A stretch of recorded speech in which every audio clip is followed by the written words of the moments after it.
our fans, we are very sorry. She had a technical difficulty, and now y'all stuck with me. Oh no, I just got it back up. I'm using That's Streamlabs good. OBS, which works great. I can still, like, we're fit perfectly in the lunatic froggy shit, but my dumbass fucking hit the wrong button.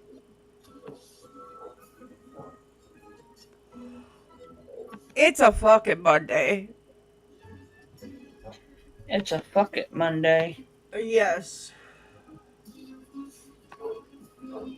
I had to move everything around so that way my cat can fucking get to her water or her food dish. And we had to, because all the other cats jump up on the uh, dresser to eat, and then my cat don't get no food. So now you won't see him jump up there, and if it's not my cat, I take him off the desk right away. So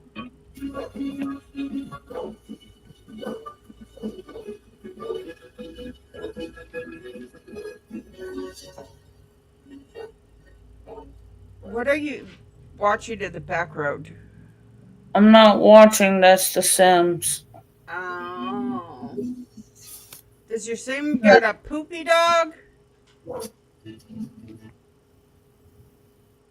No, that's my neighbors. God damn. Yeah, they got loud ass dogs, okay? One day I'll have to show you how to filter out background noise.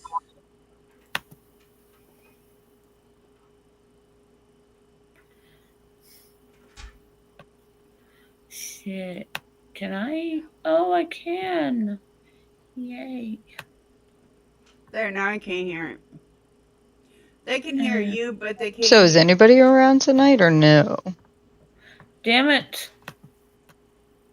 Oh, there it goes. Oh no. I'm picking out a floor plan.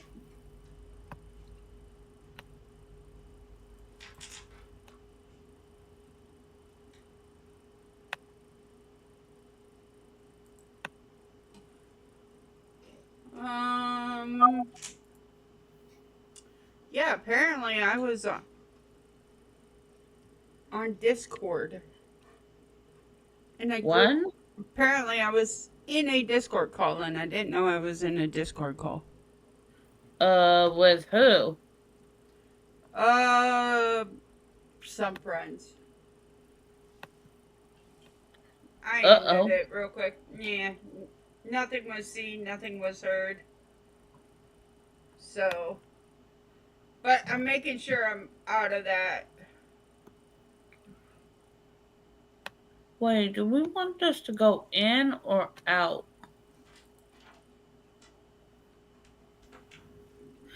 I mean, on The Sims, does it really matter though? No, it doesn't really matter.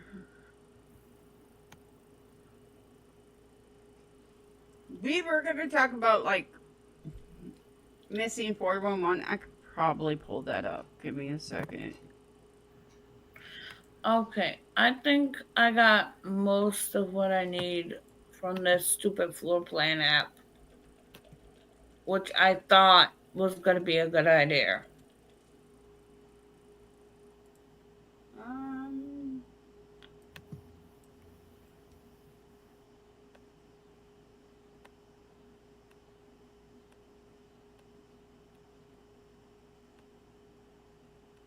I'm trying to find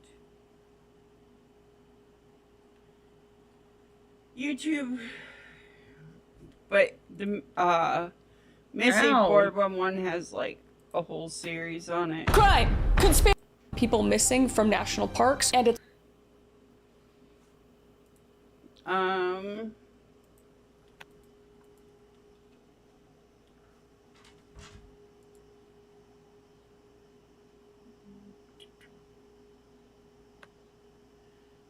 let's go to YouTube.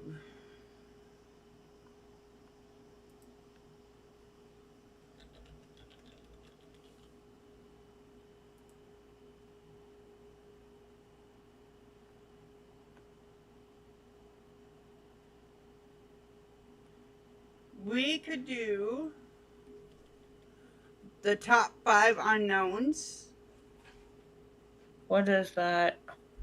30 scariest missing 411 mysteries that will creep you out.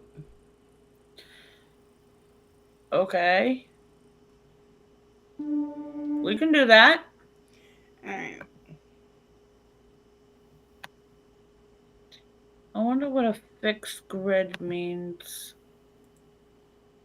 Oh. Alright.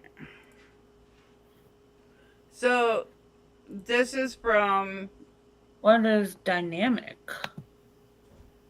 This is from top 5,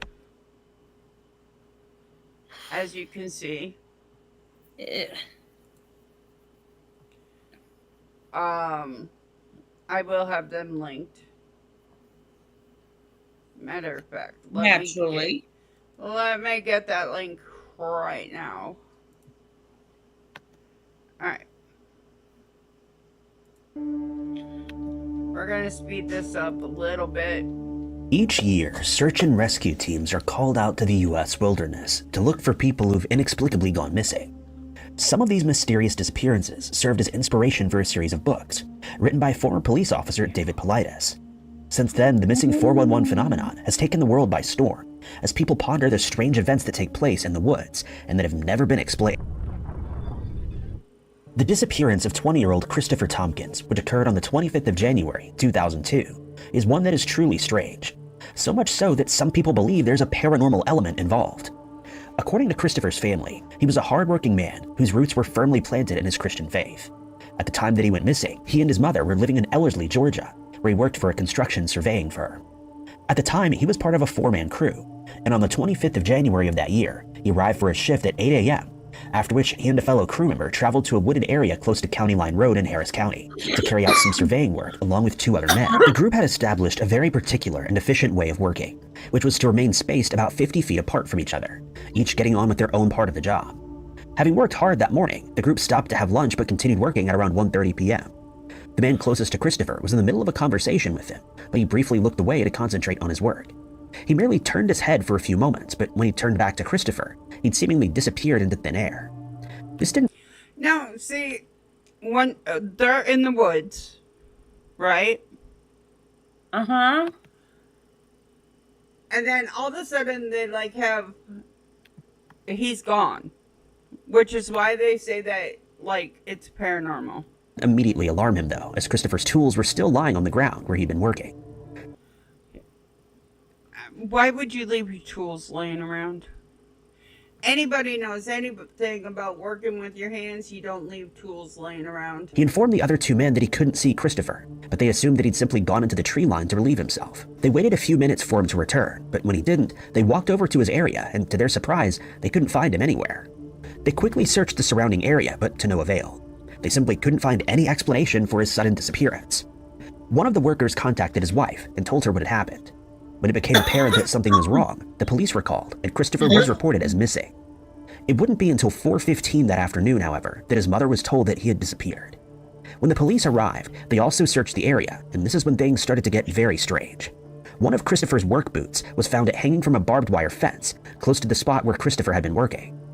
His coworkers immediately recognized it as his, and they also confirmed that a blue thread was found on the same fence, and it was likely from his blue work pants. Furthermore, and equally as baffling, some small change was found lying on the ground in the same spot by the fence. The scene was checked for biological material, but none was found, and neither the police nor the workers could find. So homie lost a boot, ripped his pants, and there was change laying all over the place. Near where he was taken, or where he disappeared from. We're talking fucking in the fucking woods. You're gonna want your boot. Any evidence that Christopher had been attacked by a wild animal, or that he'd been hurt in any way. He was simply gone, and with no further clues being found, his case went cold. Strangely, a farmer who lived less than a mile from the worksite contacted the police 6 months later to report that he found a boot on his property, and it was confirmed that this was also Christopher's. It's been speculated that the 3 workers who were in the woods with him that day had something to do with his disappearance, but this has never been proven, and none of the men were ever considered suspects in the case. The owner of the company told investigators that Christopher had been acting strangely in the days leading up to his disappearance, but he never explained what he meant by this statement. His mother believes that foul play is involved, but without any proof that remains just a theory. To this day, the case continues to baffle investigators, and Christopher's fate remains unknown. The case has since been closed since the police believe that he simply walked off into the woods and started a new life somewhere else, and will likely never know what happened out in the woods that day. Okay, so let's talk about case number 1. Hobie's out there with a bunch of construction people, right? He magically disappears, according to the workers. They find a boot, but then 6 months later, a mile away, they find another boot. That's all they find is 2 boots, a piece of blue jeans, and some change. Wild animals? No, because they would have found bones.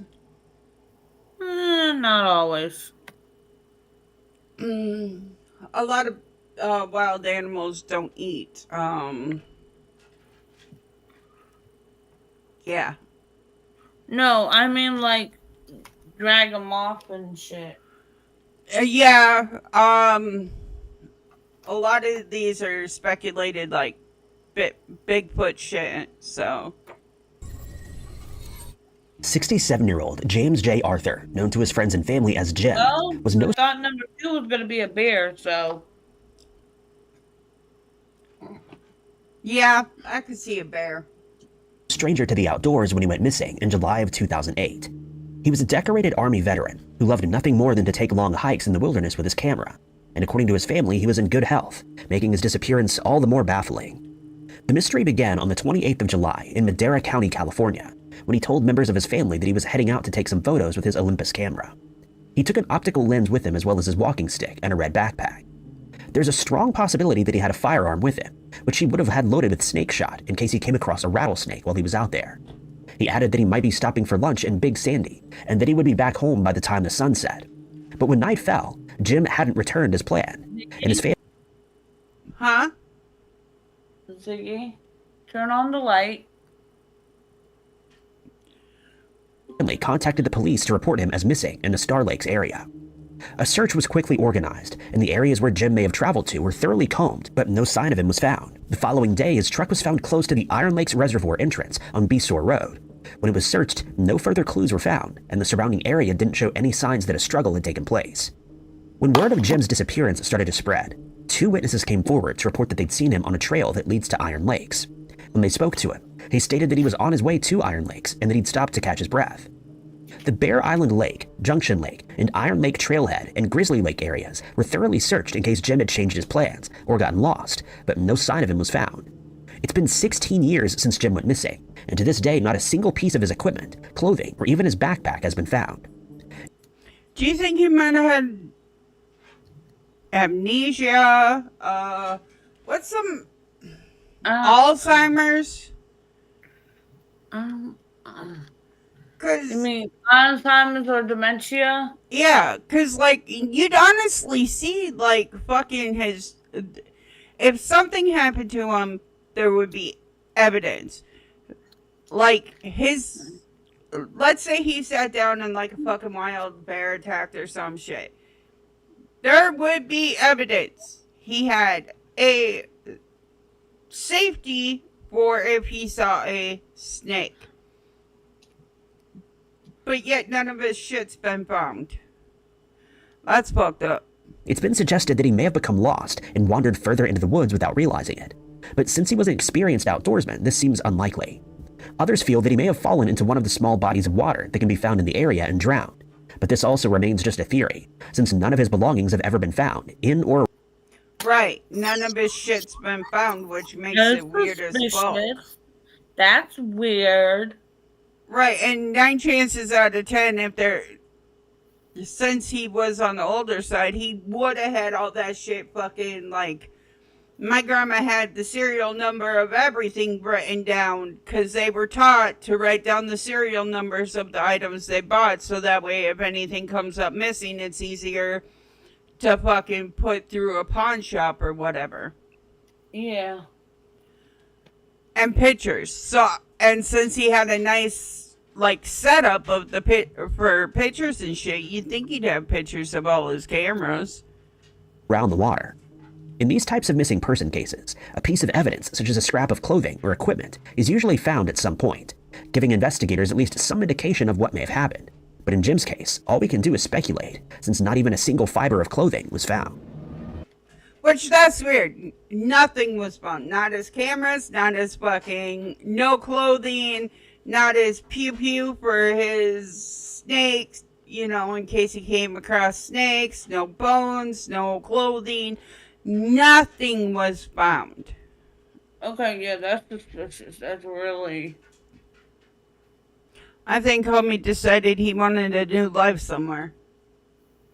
And he took his worldly possessions, a walking stick, cameras, a bright duffel bag, and his snake endorsement. I mean, there are people who get away with that. After 5 years of being gone with no trace, they do pronounce your ass dead. Yep, and you could start up a new life somewhere else.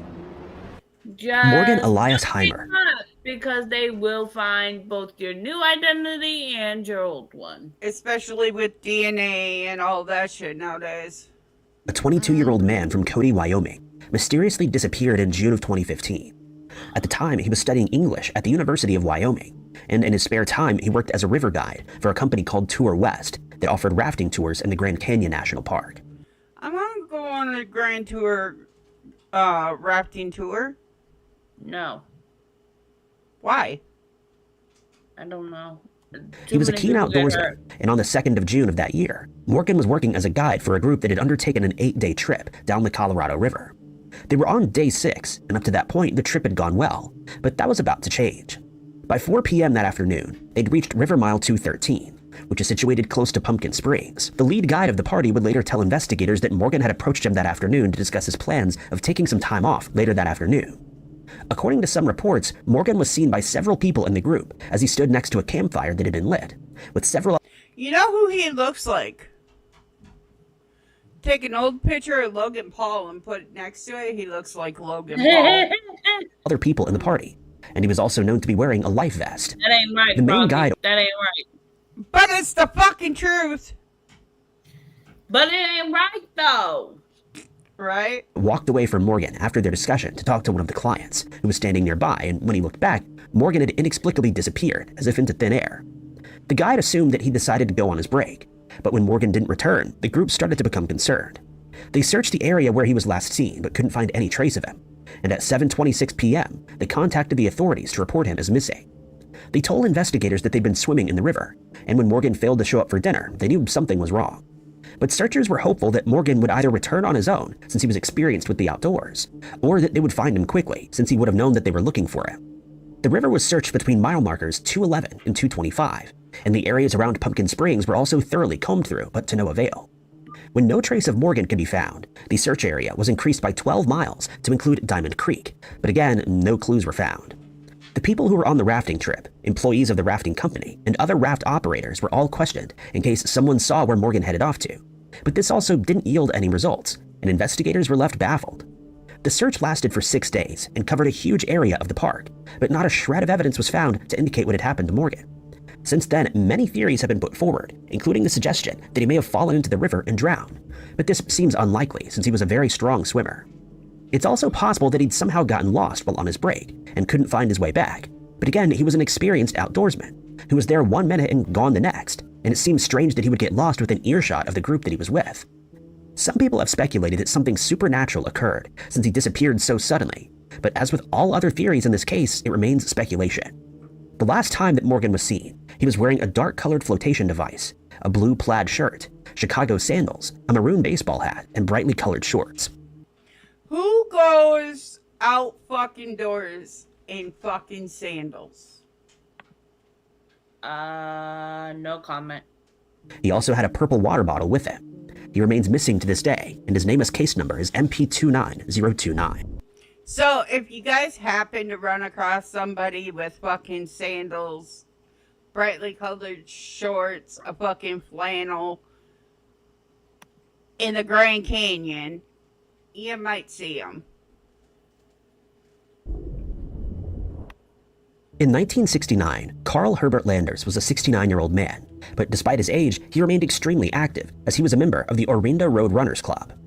It was at the club that he met two fellow outdoor enthusiasts, 64-year-old Milton or Milt Gaines and 60-year-old Barry Gilmore.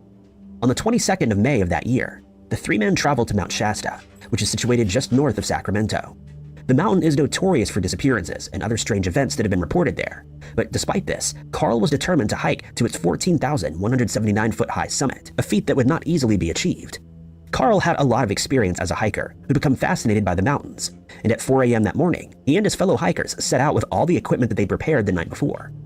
The mountain was covered in deep sections of snow, which made the going tough and slow. They ultimately decided to set up camp in an area known as 50-50, where they planned to spend the night before continuing on the next morning. This is why snow should be considered a swear word. But as the night went on, Carl started to complain that he wasn't feeling well. It's been suggested that his symptoms were worsened by the medication that he was taking, but when he woke up the next day, he decided to press on. Some people who are If you're not feeling good, don't press forward. Go back. familiar with the case believe he may have been suffering from altitude sickness by this point, and that this may have affected him quite severely. Nonetheless, he set out towards Lake Helen with his friend Milt, following a short distance behind. Milt stuck to the exact trail that Carl was following, but then something truly strange happened. Milt looked up to see how Carl was progressing, and to his surprise saw a different climber walking in front of him at a very brisk pace. He could no longer see Carl, but pressed on to Lake Helens, as he was sure he would catch up to him there. Why ain't you keeping an eye on the person that's in front of you at all times when you're walking on a trail? Like, I understand you have to look down at the ground and so you can get around and all that shit. But you should always keep an eye on the people you're with because they can go missing. But when he reached the lake, Carl was nowhere to be seen. When he couldn't be located, the authorities were informed, and a search was immediately organized since the temperatures were already dropping, making Carl's chances of surviving on the mountain on his own far less likely. The areas where Carl was last seen, as well as other large areas of the park, were searched, but bizarrely, not a single trace of him was ever found. Many hikers have since traversed the same areas that Carl was hiking in, but no part of his equipment or clothing has ever been found. Carl's disappearance is one that no one is able to explain. The fact that he remains missing, decades after the fact, without any indication as to what happened to him, seems almost impossible, and it remains one of the most perplexing disappearances to ever take place on Mount Shasta. Carl's nameless case number is MP95637. So, I know we're taking a break in between each one and a little bit in between each one, but that's what we're supposed to do. That's what we're called, reviewing the channels. Now, Yeah. my question to you. If nothing is found and he's right in front of somebody, right? He's in front of somebody, so they would have seen him slow down. The person behind him would have seen the person walking backwards, right? Like, somebody would have seen him in each direction. Who is to say that he did not enter a paranormal dimension and, like, fucking poof, he's gone?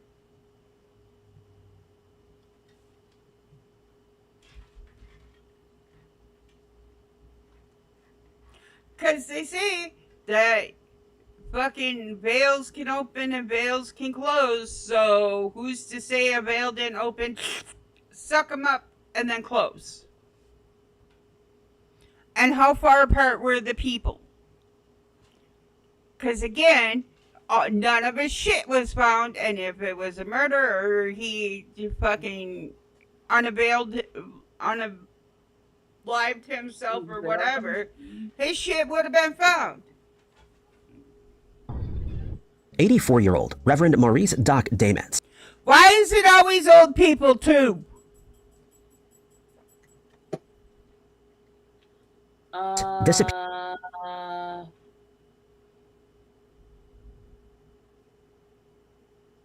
The aliens and shit think that they won't be missed. I don't know. Disappeared in the Pike National Forest in 1981, They and won't to this day miss his case him. remains He's just an old man.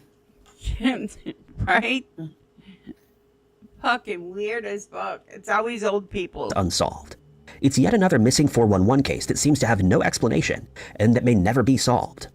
Maurice was known to be a rockhound, a member of the American Federation of Mineral Societies and Flatirons Gym and Mineral Club, who liked searching for strangely colored pieces of topaz.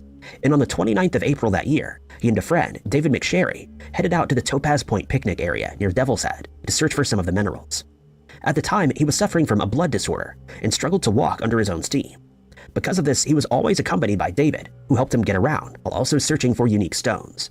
The two men made it I want to go look for stones. I'm not going to lie. I do want to go look for stones, and knowing my ass, I'd have to have Roy there to help. Yes, you have seizures. You need the help. Right, but my ass would also be on the missing 411 too.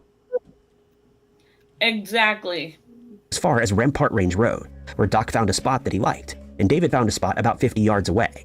They dug for topaz for about 2 hours, after which David went back to Doc and told him to start finishing up, since it was time to head back home. He then walked back to his own digging area to collect his equipment and the rocks he had found.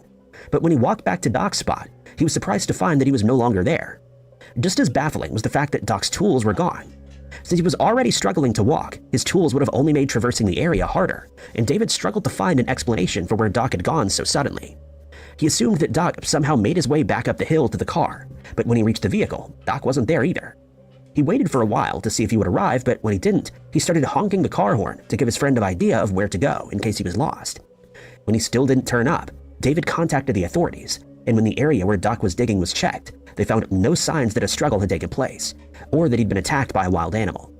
A grid pattern search started at 11 p.m. that night, and the search continued for a further 5 days, but Doc remained missing without any clue as to what happened to him.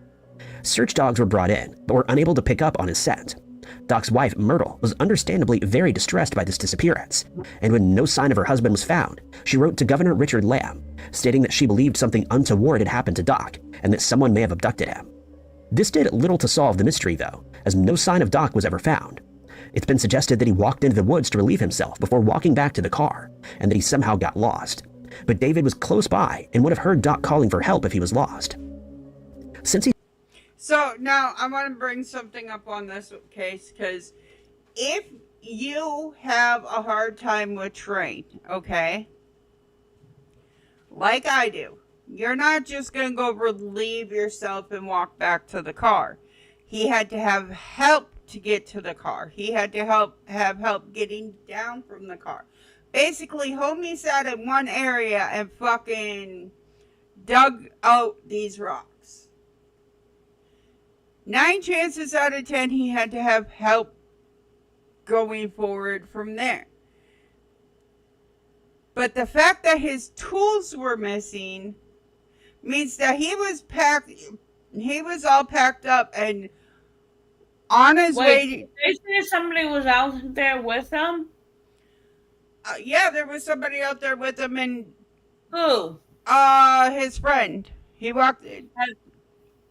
Have there been any beef between them at all at any time? I don't know, but again, his tools would have showed up, and they would have found a body if something happened. Because remember, they did a grid search for miles.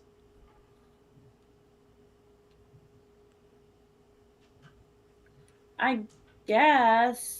Even if the homie threw him in the fucking river, again, his body would have shown up at the edge of the river, or somebody would have found him. True. He struggled to walk. He could not have wandered far from the digging area, and so would have heard David honking the car horn, but he never responded or called for help.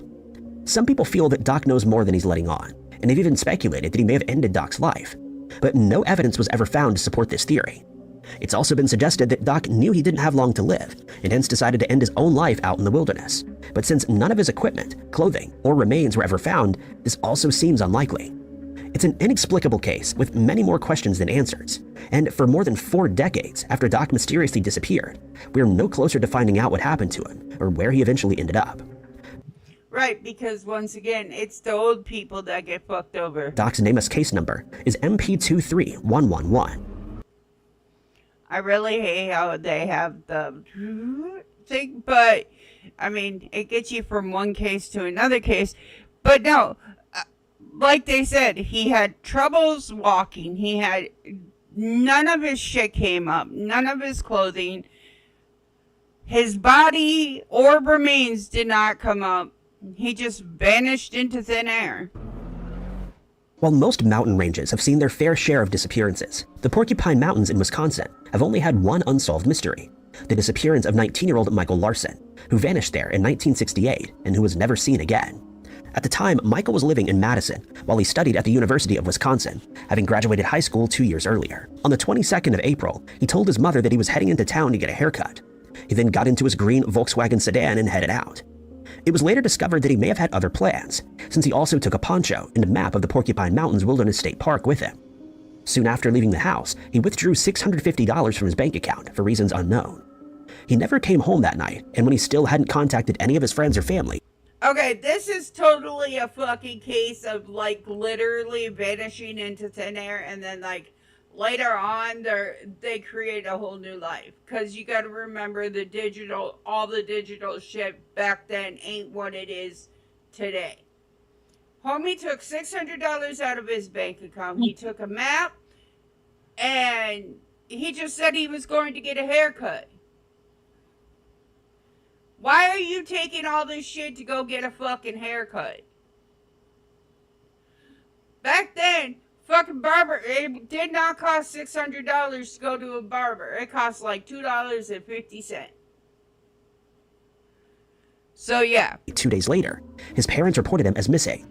His car had been discovered by a conservation officer in an area known as the Porkies, and the officer found it strange that it was parked in a remote area near a gravel pit. Even more baffling was the fact that the license plate was missing, and that the keys were left in the ignition with a full tank of gas. His mother would later tell investigators that he'd been looking forward to the new college semester since he was a top student. She added that he didn't have any medical issues or physical problems. He was well liked by everyone who knew him and didn't have any romantic issues.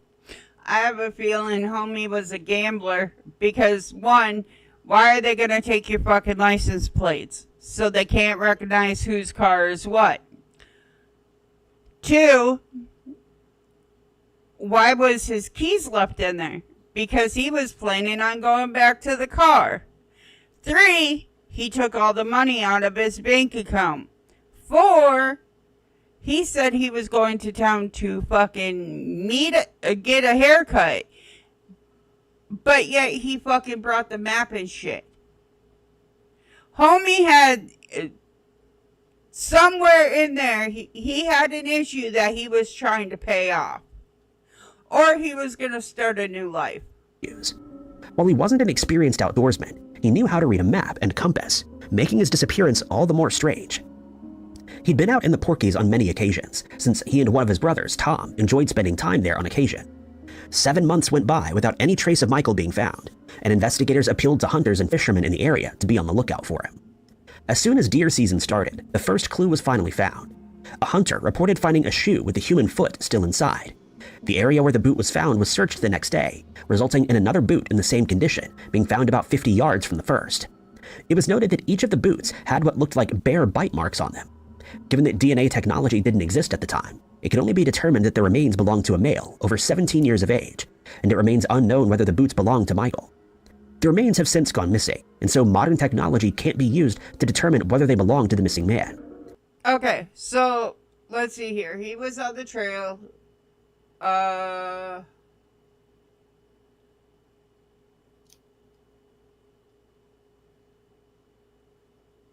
So 1 mile east of that cabin, right here,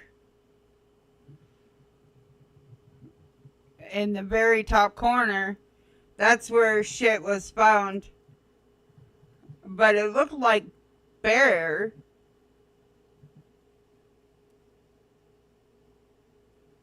Says it looked like a bear ate it, but could he have got into a bear trap? Who knows? Fucking weird that, like... I said bear, didn't I? Yeah. The other Search dogs guy. were unable to Yeah, you did say bear. find any trace of Michael, and none of his clothing or equipment other than his shoes was ever found.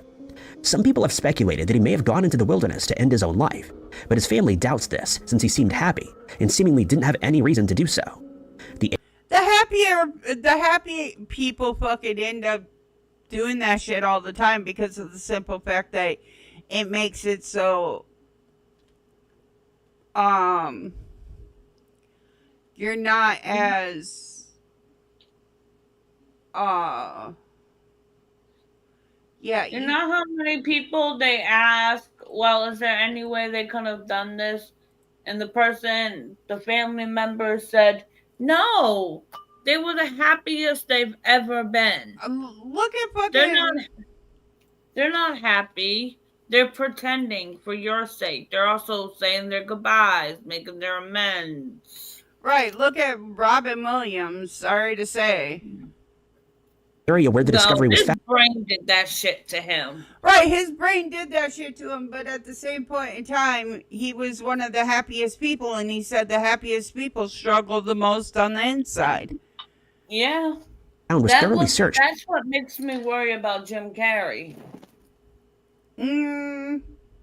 Yes and no. No, he's got some mental stuff going on, but yeah, something's there. Right. with the use of police dogs, but even they couldn't find any further clues, and Michael's disappearance remains as inexplicable today as it did so many decades ago. Michael is described by his family as 6 feet tall, weighing around 170 pounds, with brown hair and blue eyes. Minus his feet, he would be a little bit less than 6 feet tall. At the time he disappeared, he was wearing green pants and a black sweatshirt, neither of which were ever recovered. I got lemon cake. I got lemon cake. Bite me. So yeah. And it's pound cake too. With that one, he took his money out of his bank. He said he was going for a haircut. A haircut don't cost $600. I don't care. Nowadays it does, but not for men. He took a map and his outdoor gear to go get a haircut. There's something he was not telling his parents and his family, and he was into some shit. I guarantee that shit. Samantha Sayers, known to her friends as Sam, has been missing for 6 years, and her family is hopeful that she will one day be found, despite the investigation. Okay, first of all, I want to put this right here, right now. I know there are a lot of people that shave their head, especially on YouTube for goals and whatnot. But do you notice how shiny that head is? That is, she lost her hair. And it looks like she has alopecia. Like alopecia or cancer. Yep. Because she don't have eyebrows either, so. Do y'all smell that? No. I don't know, it smells like something burning. And into her disappearance having come to a halt. While still in high school, Sam was diagnosed with alopecia. I don't have anything burning downstairs. Yeah, it's definitely alopecia. I was right. It was alopecia. Because I noticed right away with the no eyebrows. A condition that occurs when the body's immune system starts attacking a person's hair follicles, resulting in their hair falling What? I'm sorry, I'm on mute. Out. Following her diagnosis, she started wearing wigs, but found them to be uncomfortable, and hence she preferred to shave her head instead. After graduating from high school, she attended the State University of New Ooh, I like that tattoo behind her ear. That's a cute tattoo. York in Fredonia, and in 2013 she graduated. She was eventually adopted by her stepfather, and in 2009 changed her last name from Steinbach to Sayers. She was known to have a love for the outdoors and often went on hikes in the wilderness, specifically at Vesper Peak, which is located about 90 minutes from the family's house. She was in a committed relationship with 33-year-old Kevin Dares and worked as an Airbnb cleaner in King County, Seattle. On the 30th of July, 2018, Sam asked several of her friends if they wanted to accompany her to Vesper Park for a hike, but no one was interested and Kevin was working, so she decided to head out on her own, as she'd done on several occasions in the past. Why won't people go hiking with her? That seems like weird. Hey, you mind if I fill some of your crackers? In a post that she made to one of her social media accounts, she mentioned that the hike was not suitable for beginners and that she would be setting out early in the morning. She added that she was planning to be home at around 6. No, not real. Seattle friends, I'm going hiking this Wednesday in Tackle Fiesta Park, 8-mile round trip, 42,000 feet elevation gain, spikes recommended, but should not be totally necessary. This is not a beginner hike, but anyone is welcome who feels up for it. Leaving early a.m., potentially not back until 6 or 7 p.m., depending on the speed and how long you spend at the summit. Message me if you want to take along. I have 3 spaces in my car. Or 7 p.m., depending on how fast she could finish the hike. She left her and Kevin's apartment at around 8 a.m. on the 1st of August, after which Kevin messaged her, reminding her to be careful and to immediately contact him if anything went wrong. She replied to the text saying she would do so. Kevin later told investigators that she was wearing a maroon jacket, gray yoga leggings, and a pair of hiking boots when she left that morning. She also took 2 hiking poles, a tan-colored hat, and either a black or blue backpack with her. The trail register at Sunrise Mine Trailhead shows that she signed in at 10:30 a.m. before starting on her hike. She was seen by several other hikers out on the trail that day, who recalled that she'd removed her shirt. She stated that they were certain it was Sam, since she didn't have any hair. It's known that she made it all the way to the summit after traversing some challenging terrain, since one witness saw her there between 2 and 3 p.m. So she did make it to the summit, so that's a good thing. They added that she'd sat down and was in the process of eating a sandwich. She also spoke to several other people who were hiking the trail and was seen watching a group of rock climbers who were a short distance away. When she didn't return to the apartment by 6 p.m. as planned, Kevin tried to contact her, but worryingly, her phone went straight to voicemail, likely because cell reception in the area is very poor. He immediately became concerned, as she was known to stay in contact and was a very organized person. When he still couldn't get a hold of her by 8 p.m., he decided to go to the trail to look for her, and when he arrived, it became even more worrying when he spotted her car still parked in the parking lot.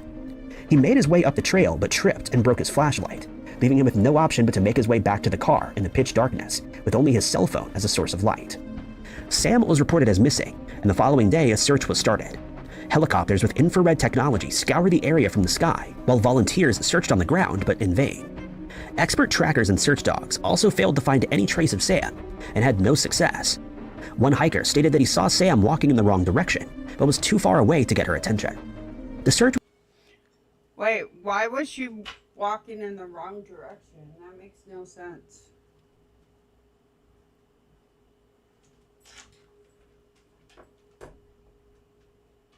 Our beautiful garden. Look. Hold on. Look at our beautiful garden.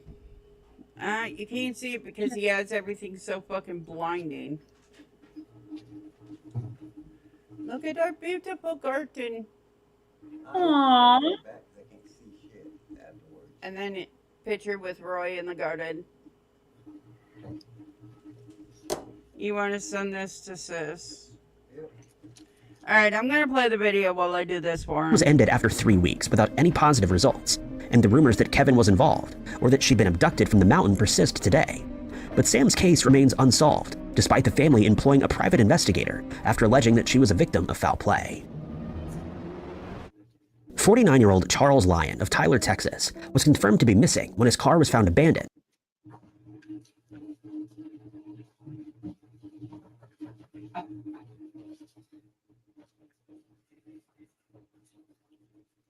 Hey! Hey! Come on in. Sorry, Hey. my mic was muted. There we go. My mic was muted. Hee hee. I'm trying to. Ain't nobody tell you to stop the video. I did. I wanted to talk about that other case. She was walking in the wrong direction. Do you think she thought she could mountain climb? or climb the mountains and something happened? Probably, but then again, why didn't nobody want to walk with her? Right. All right, let's watch this one. And empty at the south rim of the Grand Canyon National Park. It's believed that the car was left there on or around the 11th of June, 2021, and no trace of him has been found since. The last time that Charles was seen was on the 10th of June that year at a Best Western hotel in Tucson, Arizona. It's believed that he traveled to the area alone and after walking into the wilderness, disappeared without a trace. When it became apparent that Charles hadn't returned to the hotel and no one was able to contact him by the following You know what I'm getting from this? Don't go fucking any place alone. That's what I'm getting from this. Do not go any place alone. morning, a search effort was undertaken by the Huh? That's what Frankie used to tell me. National Park Service.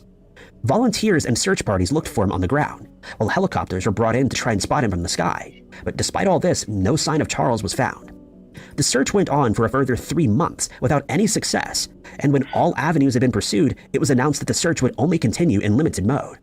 This means that investigators would keep investigating the case, but that they would be relying on information received from members of the public, rather than actively searching the areas where he may have traveled to. Physical searches would be limited to backcountry patrols and occasional helicopter flyovers, and any tips that are received will be followed up on. It isn't known whether Charles told anyone he knew of his plans that day, or what exactly those plans were.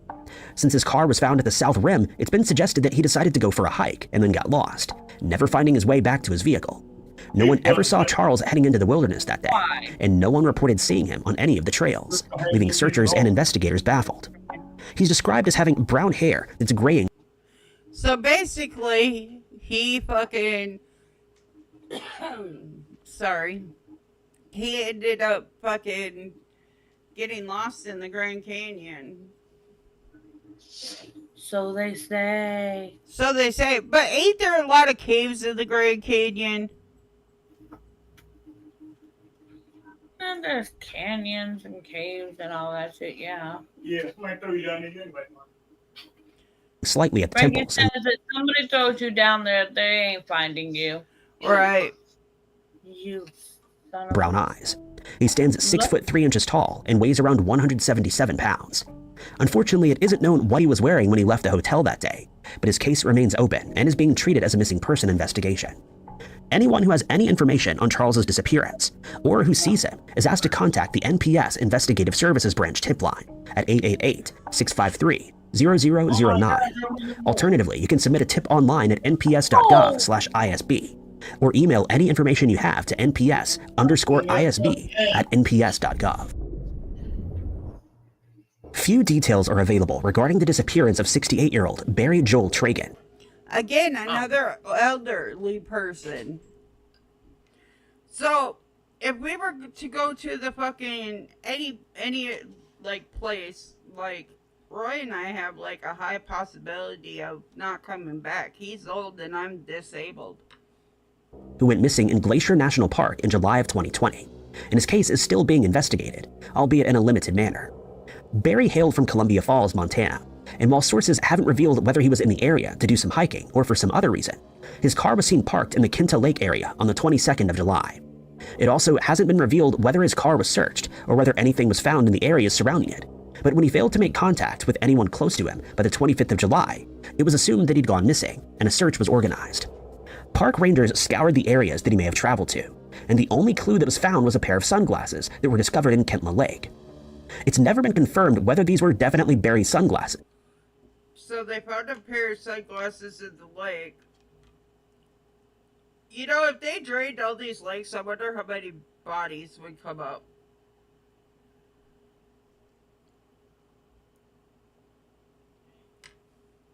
Since the reports state that they may have belonged to him. A description of Barry has since been made available. He has gray hair and hazel eyes, stands at 5 foot 10 inches tall, and at the time that he went missing weighed 220 pounds. No further information has been made available as to what he was wearing when he was last seen, and further details on his case are seemingly non-existent for reasons unknown. Canine teams were brought in to aid in the search for Barry, but to no avail, as his scent was never picked up, and none of his clothing or possessions have ever been recovered. The search dog... Frankie. Hi. Good evening. Frankie says hi too. Hi, Frankie. Hi, Frankie. Tell Anna I say hi. That sounds sketchy as fuck, man. It Like, does. That's This like, time right here. hell. Where did they find this dude at? they They didn't. have He's missing. no, you need to go on that side. You blocking the TV. I'm trying to. Did show some interest in the Kintla Lake outlet area, but they were unable to find anything useful.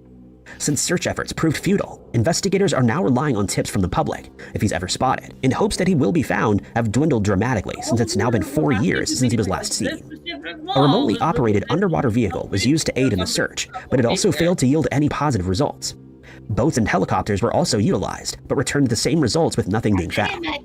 It's possible that Barry walked into the park that day to go for a hike and then became lost, but this is merely a theory, since it isn't known why he was in the area that day.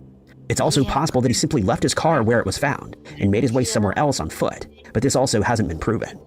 The FBI has also assisted with the investigation, but since no leads have come in, the case has gone cold, though it remains an active investigation. Fake their own death and disappear. Yeah, I think this one's I picked my own death type thing. Oh, this one too? Mm-hmm. Anyone who saw both I was asking if he had Alzheimer's or something. Maybe, or dementia. Sometimes they wander off. Well, no, they don't know why he was there. They randomly found his car. This is seriously 100% either he was into shit that he shouldn't have been into, or it's easier if I just disappear and nobody knows where I'm at.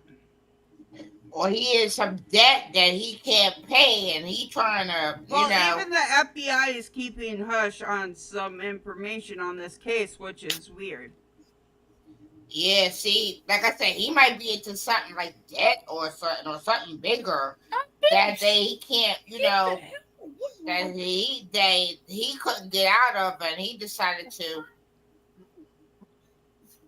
Exactly. He was some kind of debt or something, or some kind of big brain thing, and he couldn't get out of it. And he decided, okay, you know what? If I disappear, no one will miss me. know the wiser. Yeah, no one will know. So hey, I'm not gonna know. How would they know? They're Barry gonna on the day know. that he disappeared, or who has any information on the case, is urged to contact the Glacier National Park tip line at 406-888-7077. The case of the disappearance of 28-year-old Jessica Stacks is one that's full of twists and inconsistencies.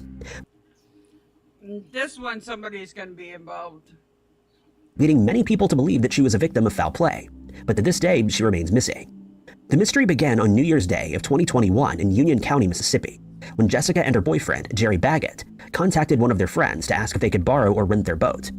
They stated that they were planning on launching it into the Little Tallahatchie River in order to look for deer or wild hogs that were left stranded by flooding in the area.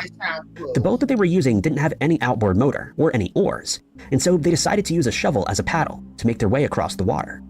Jessica, according to Jerry, had left her phone with one of her friends who they planned to contact for a ride home. Why would you leave your phone with your friend? Nah, that's some sketch stuff. That's foul play. That's foul play. Girl, you ain't even hear the rest of the story yet. Home once they were ready to return. Once they acquired the boat, they made their way to the Poolville Quick Stop on Highway 30, where Jerry and a woman were seen towing a boat at around 5:30 a.m. It's since been speculated that the woman in the car wasn't actually Jessica, but Jerry maintains that it was indeed her. He told investigators that they then left the gas station and traveled to a bridge on County Road 46, where they then launched the boat. After traveling about 2 miles on the river, the boat started taking on water, forcing them to make their way onto a sandbank to bail out as much of it as they could. While doing this, the couple got into an argument, and according to Jerry, he stepped back into the boat, which caused it to move further into the river. Jessica was stranded on the sandbank, but seemingly had no interest in getting back in the boat as she started walking towards Highway 30. She walked out of view, and by the time he made it back to the sandbank, she was nowhere to be found. Strangely, he then left the boat where it was and called a friend to pick him up. Yeah, the boyfriend did something. I told you, that was something really shady and sketchy about that one. Okay? A woman, I don't care. Listen, I don't like phones, but even I grab phone when I'm going out somewhere because Now, now I do because I have a phone. But Right. still, it's sketchy. Well, not Women, only that, why wouldn't she want to get back in the boat? Well, probably because it's taking on water. But why would you walk away from your boyfriend?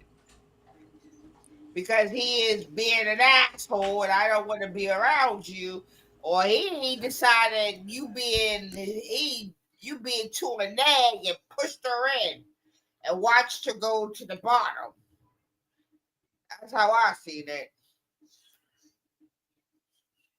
He never reported her as missing, and it wouldn't be until 10:15 that night that the authorities were informed that she hadn't come home. When the sandbank was searched, a woman's coat, a boot with the top cut off, a glove, and a shovel with a broken handle were found, along with a set of footprints that led about 100 yards toward Highway 30, into a flooded field where the trail went cold. When Jessica was still not found, the river was searched by police divers, and the banks were scoured by police dogs, but nothing further was found. Many people have questioned Jerry's version of events, since it seems strange that the couple would launch a boat into a swollen river with only shovels to paddle with. But investigators pointed out that they were both struggling with addiction to illegal substances, which may have impaired their thinking at the time. But Jessica's mother is adamant that her daughter would never have gone along with this plan. Yeah, that too. Yeah, they might have been fighting over drugs or something. Or maybe she didn't want to do it and he did, and or they were fighting over a nug, a rock, a nug, whatever.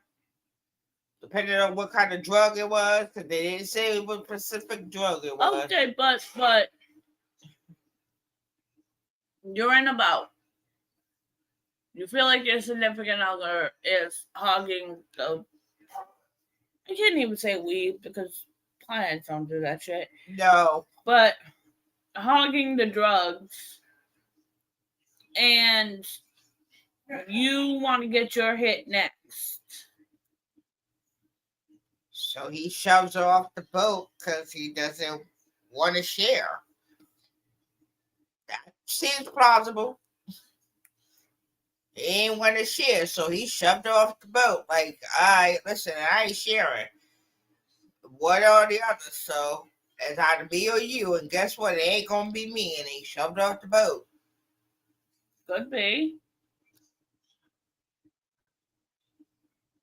On my opinion, by the way, this is my opinion. My opinion only. Okay, whatever, my opinion. Yeah, listen, I don't want nobody coming at me saying I, said that he did it. I'm just saying my opinion.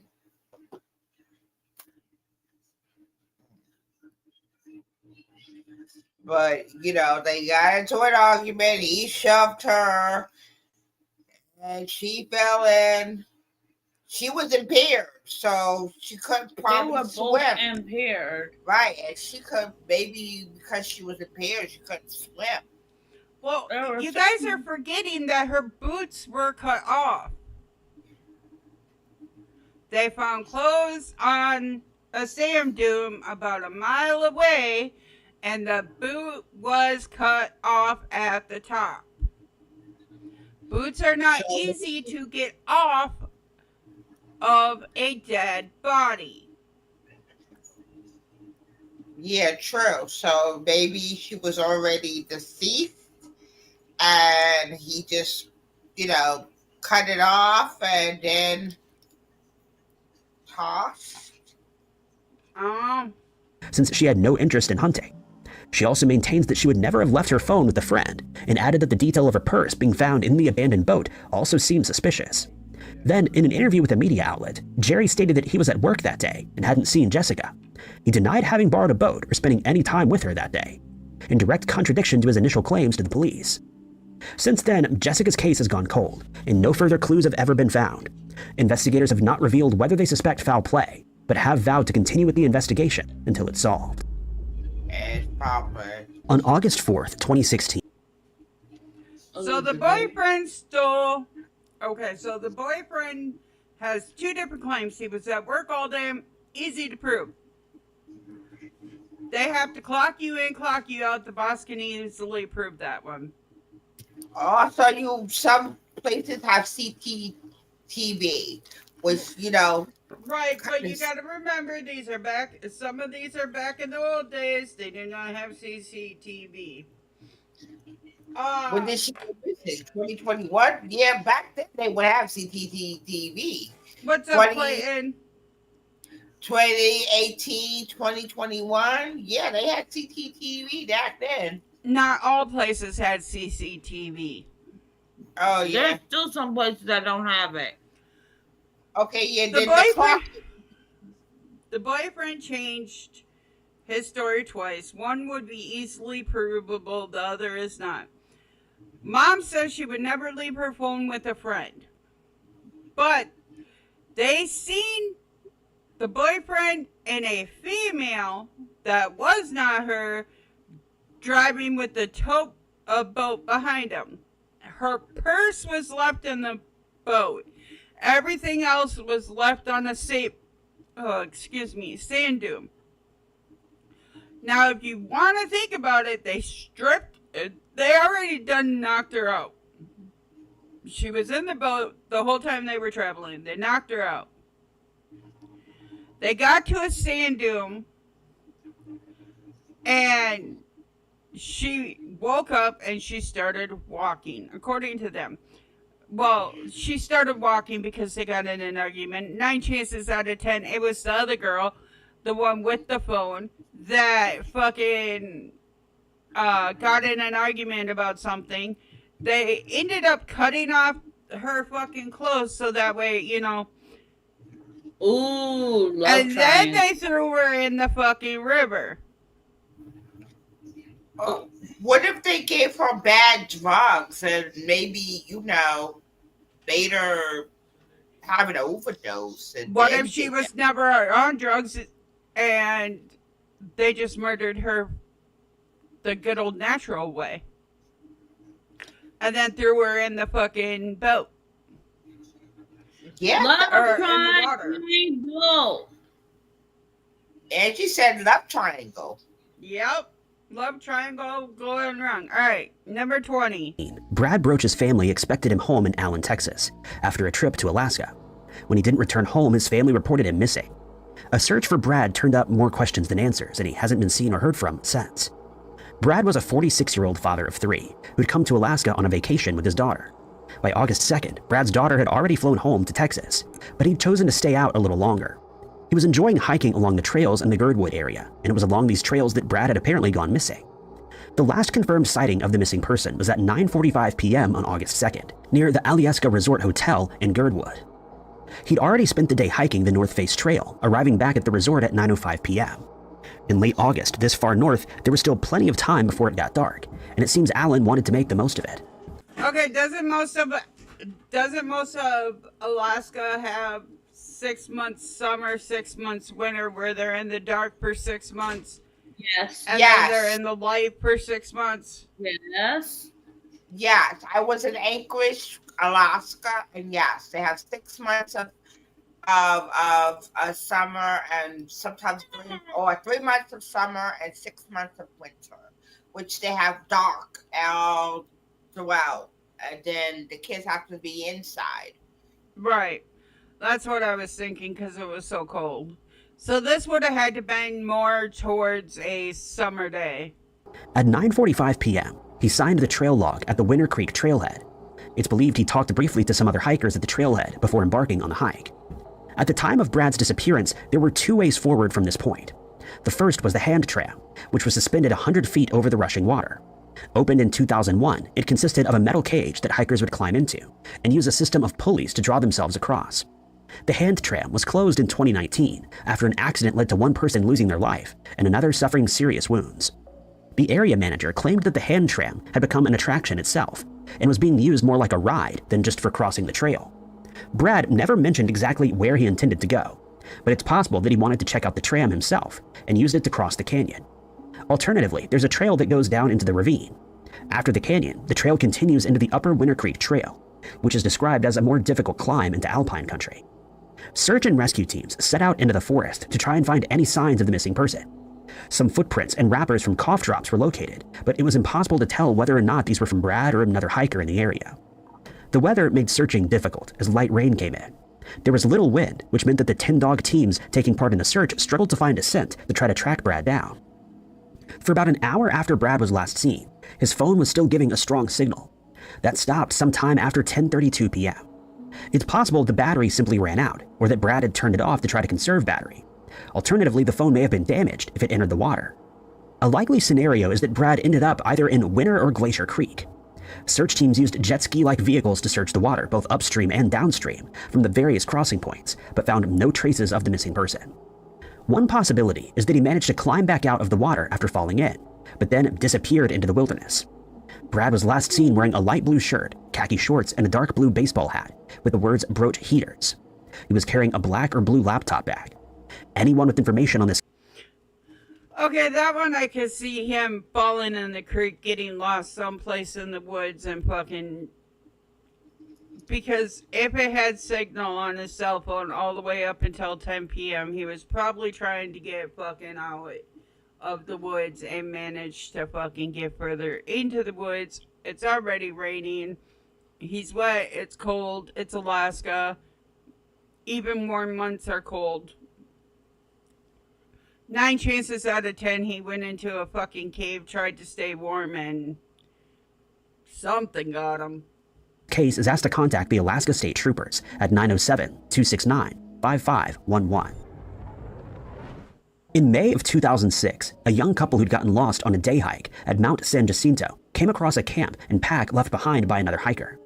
They discovered a journal which told of events that had eerily happened exactly a year before. They also found matches and supplies that allowed them to attract rescuers. John Donovan never met Brandon Day and Gina Allen, but he managed to save their lives, and they led recovery teams to his body. John had started hiking late in life, around the age of 40, to try to get fit. From that point on, though, it had become a passion. For the next 20 years, he would spend as much time as possible traveling around the US and hiking trails. He'd completed many longer trails and sections, but the first thing he wanted to do after he retired was complete the Pacific Crest Trail. The hike would take him from Mexico in the south, all the way to the Canadian border. But unfortunately, John would never make it out of California. He was supposed to be hiking alongside a friend, but bad weather had made that friend delay starting by a few weeks. He'd tried to encourage John to delay too, but John was determined to start as soon as possible. John's trip started the same day he retired from his job as a social worker. Things started out well, and John was making good progress. At the end of his journey, he was hiking with a friend, but at Warner Springs, the two went their separate ways, and John headed off towards Mount San Jacinto. Ooh. There was a storm due in the area in a few days. Why are we separated from our friends if we're on a hiking trail? Because we're not thinking. Right. We're upset. Something happened. 9 chances out of 10 they got into an argument, you know. Same shit, different studio. And most hikers had decided to stay in the town of Idlewild so that they didn't get trapped on the mountain in the worst of conditions.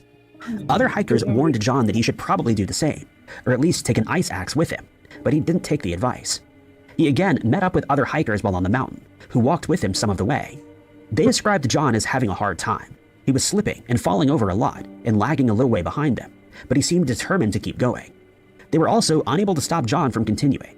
On May 3rd, John was about 8,080 feet up the mountain when he was left alone again.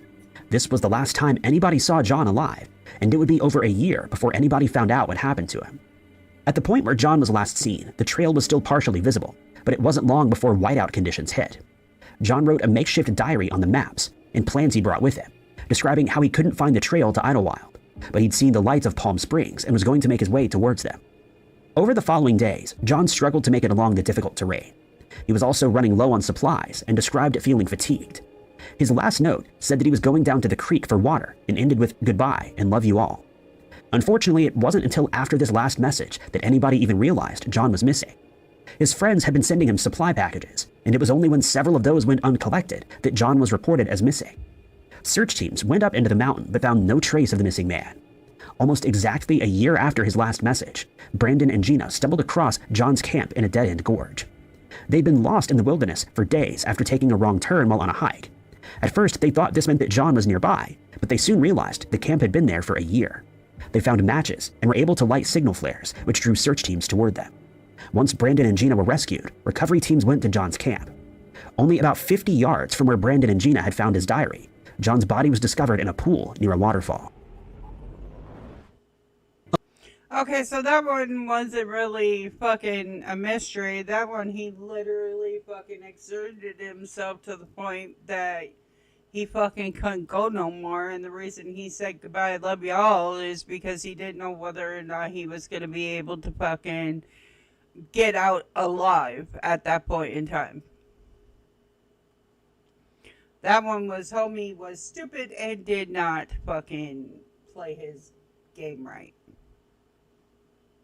A lot of missing person cases can seem relatively simple, even when the person in question hasn't been found. In the case of Eloise Lindsay, authorities believe she most likely wandered off the trail and succumbed to the elements when she went missing in November of 1989. When she was eventually found, she revealed a story much more unusual. Eloise was a 22-year-old recent graduate of Agnes Scott College who was trying to decide what she was going to do with her life next. She'd studied medicine but switched her attention to art while she was at school. There were a lot of options open to her, and she decided to take a multi-day hike through the South Carolina wilderness. According to her parents, Eloise had been interested in hiking from a young age and had gone on solo hikes before. But this was the longest solo hike she had ever planned, and her mother tried to talk her out of it. But Eloise was determined and went ahead. She was well prepared for the hike, with supplies for about a week, and training in survival techniques as well as her experience. Even though her mother was worried, it should have been a challenge that Eloise could accomplish. On November 4th, she arrived at the Foothills Trail in Table Rock State Park. She signed the logbook there with the names Eloise and George Lindsay. There was no George Lindsay, but Eloise didn't want people to know that she was out in the mountains alone. The first day of her hike, the other two hikers spotted her near the top of the Sassafras Mountain. After that, she wasn't seen or heard from for weeks. The area where Eloise planned to hike was very remote. It also took her past several treacherous areas, including multiple waterways and 2 waterfalls. In 1989 alone, there had been 3 incidents of people losing their lives at one of the falls, and it was an extremely risky place for her to venture alone. It was at one of these waterfalls where Eloise was supposed to meet up with a friend on November 11th. When there was no sign of her, she was reported as a missing person. Search and rescue teams set about trying to locate the missing woman. There were a few possible scenarios that they were exploring, but the most likely scenario was that she had some kind of accident in the wilderness.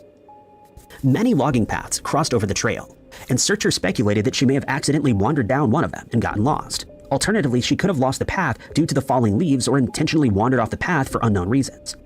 But authorities couldn't rule out the possibility of foul play.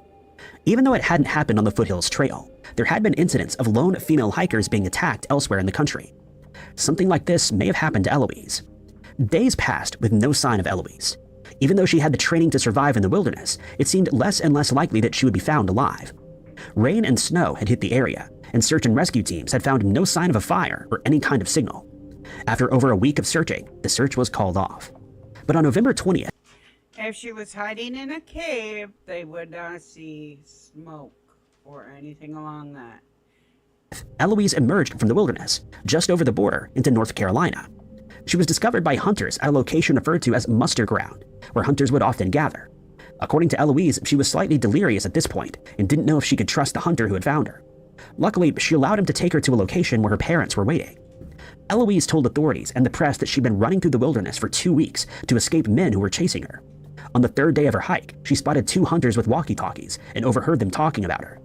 She didn't catch exactly what they were saying, but she believed they had bad intentions. She dropped her pack and ran to try to escape. Authorities said there was no evidence that Eloise was being chased, but the fear explained Eloise's strange decisions, like not starting a fire.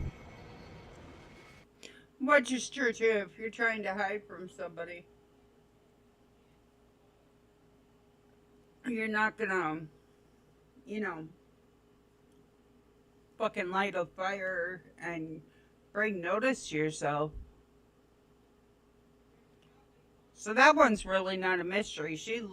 The fucking hunters were out there. They weren't hunting fucking deer. That's what I'm gonna say.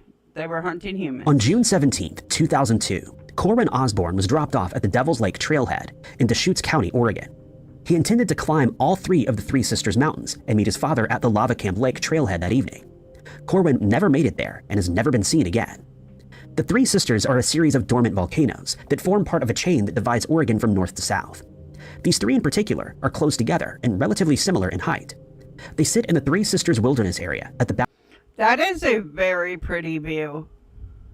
I wish I could go there. boundary between Lane and Deschutes County, and are a popular destination for hikers. Climbing all 3 mountains in one day is doable, but a challenge for even athletic and experienced climbers. Corwin was both athletic and experienced. He'd moved to Seattle in 1984 to pursue his interest in climbing and hiking. According to his family, he hiked quickly and liked to get to places that would normally take at least 2 days to reach. Corwin could manage up to 40 miles a day, which was roughly the distance that he would be hiking while trying to climb all 3 sisters. Damn. Now, That feels very good, but probably very dangerous. if he's traveling 40 miles a day, is that 40 miles crow fly? Or is that 40 miles fucking we Proper travel? timing. No, okay, so he's on foot. He could travel 40 miles on foot a day. But as a crow flies is straight and narrow. If he's going up and down terrain, that's fucking a long ways, because as a crow's fly, 40 miles is like fucking 20 miles to us.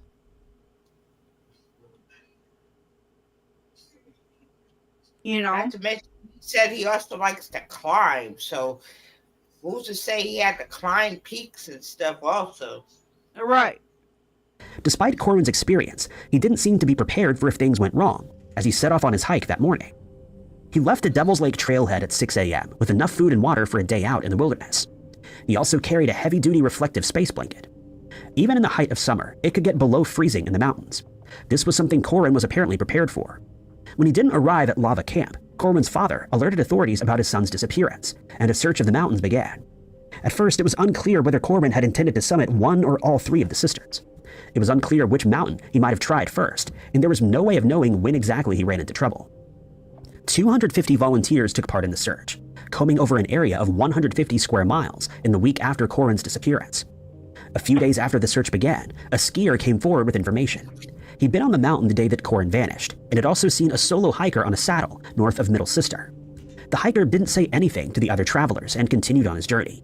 The skier contacted authorities, but it took a while to confirm that it was actually Corwin who he had seen.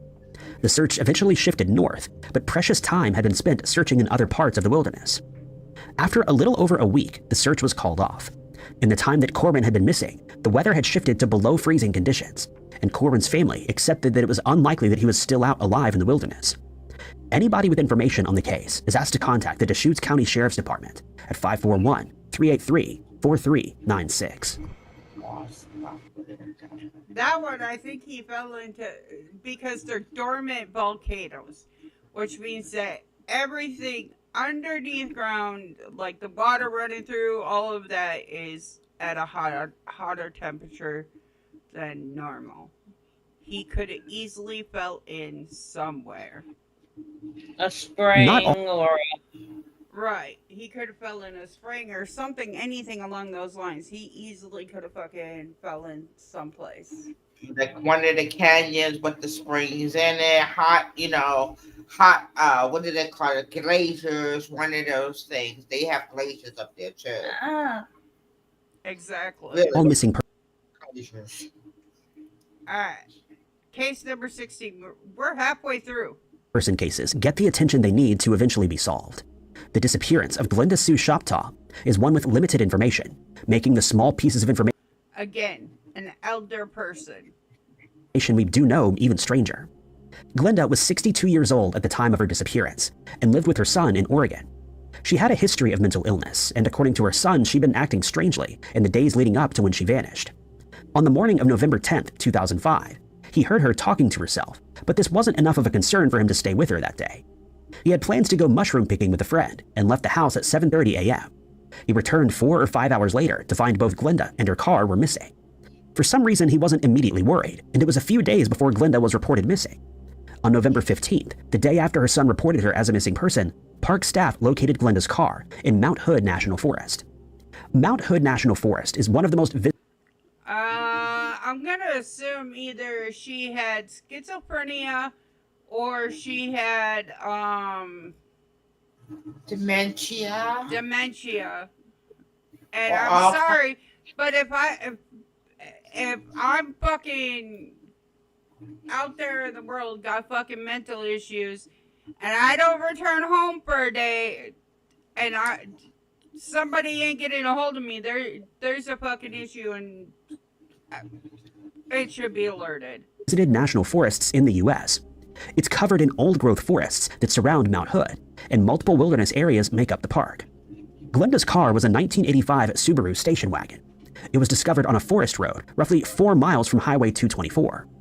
Reports say that the car was found covered in black mold, but it's not clear whether that was the state of the car when Glenda left on the day of her disappearance. It can take less than a day for the fungus to start to grow, but much longer for it to be visible. Even though Glenda had been missing for 5 days when her vehicle was located, it's unlikely that the fungus had grown from nothing in the time that she'd been missing. At first, the Forest Service employee who found Glenda's car didn't realize it was connected to a missing person case. It was only the following day, when they noticed it still hadn't moved, that they realized something strange had occurred. The car was connected to Glenda, and the search for the missing woman focused on that area of the forest. Unfortunately, a search of the area didn't turn up any clues. The police suspected that Glenda may never have been in the area to begin with, at least not while she was alive. It's possible that she had a mental health episode and wandered off into the forest where she succumbed to misadventure. But the police believed foul play may have been involved. I think the son did it. Yeah, me too. I think he might have had, it was a much for him, and he kind of couldn't take on that Right. responsibilities. First of all, black mold all over the car. What up, JJ? That means that there is literally something black. It got wet somewhere. Okay. Then you got 5 days. So he waited what 3-4 days before he called in a missing persons. Yeah. Mom has mental health issues. Mom disappears. I ain't calling it in for 4 days. Yeah, that sucks. Yeah, like I said, he probably, it was probably much on him. You know, maybe he couldn't get her into the treatment that she needed, or Well, you gotta All right, kill y'all your- discuss the case. I gotta run to go potty. he Well, might you have. kill your mom though. Well, not listen. I mean, It's sad to hear, but it happened. You know, he couldn't deal with taking care of his mom, which is fucked up. If you gotta look at it, man, you just take out your mom. You know, there are services that can help, but you know, he couldn't take care of her and decided to mercy. He would call it mercying her. that is not mercy. Well, it is. I might have thought of it as mercy. Yeah, that's not. No, that is not. That is sick. I'm sorry. That's your mom, man. You only get one of them. Even if they are a pain in your neck, still, they your mom. You don't get no brownie points for any of that. I don't care who you are. That's the shit. So I think that he probably, you know, he couldn't deal with the situation and to cry. Yeah, that's still fucked up, man. Yeah, it is. But still kind of wondering, where did he put her?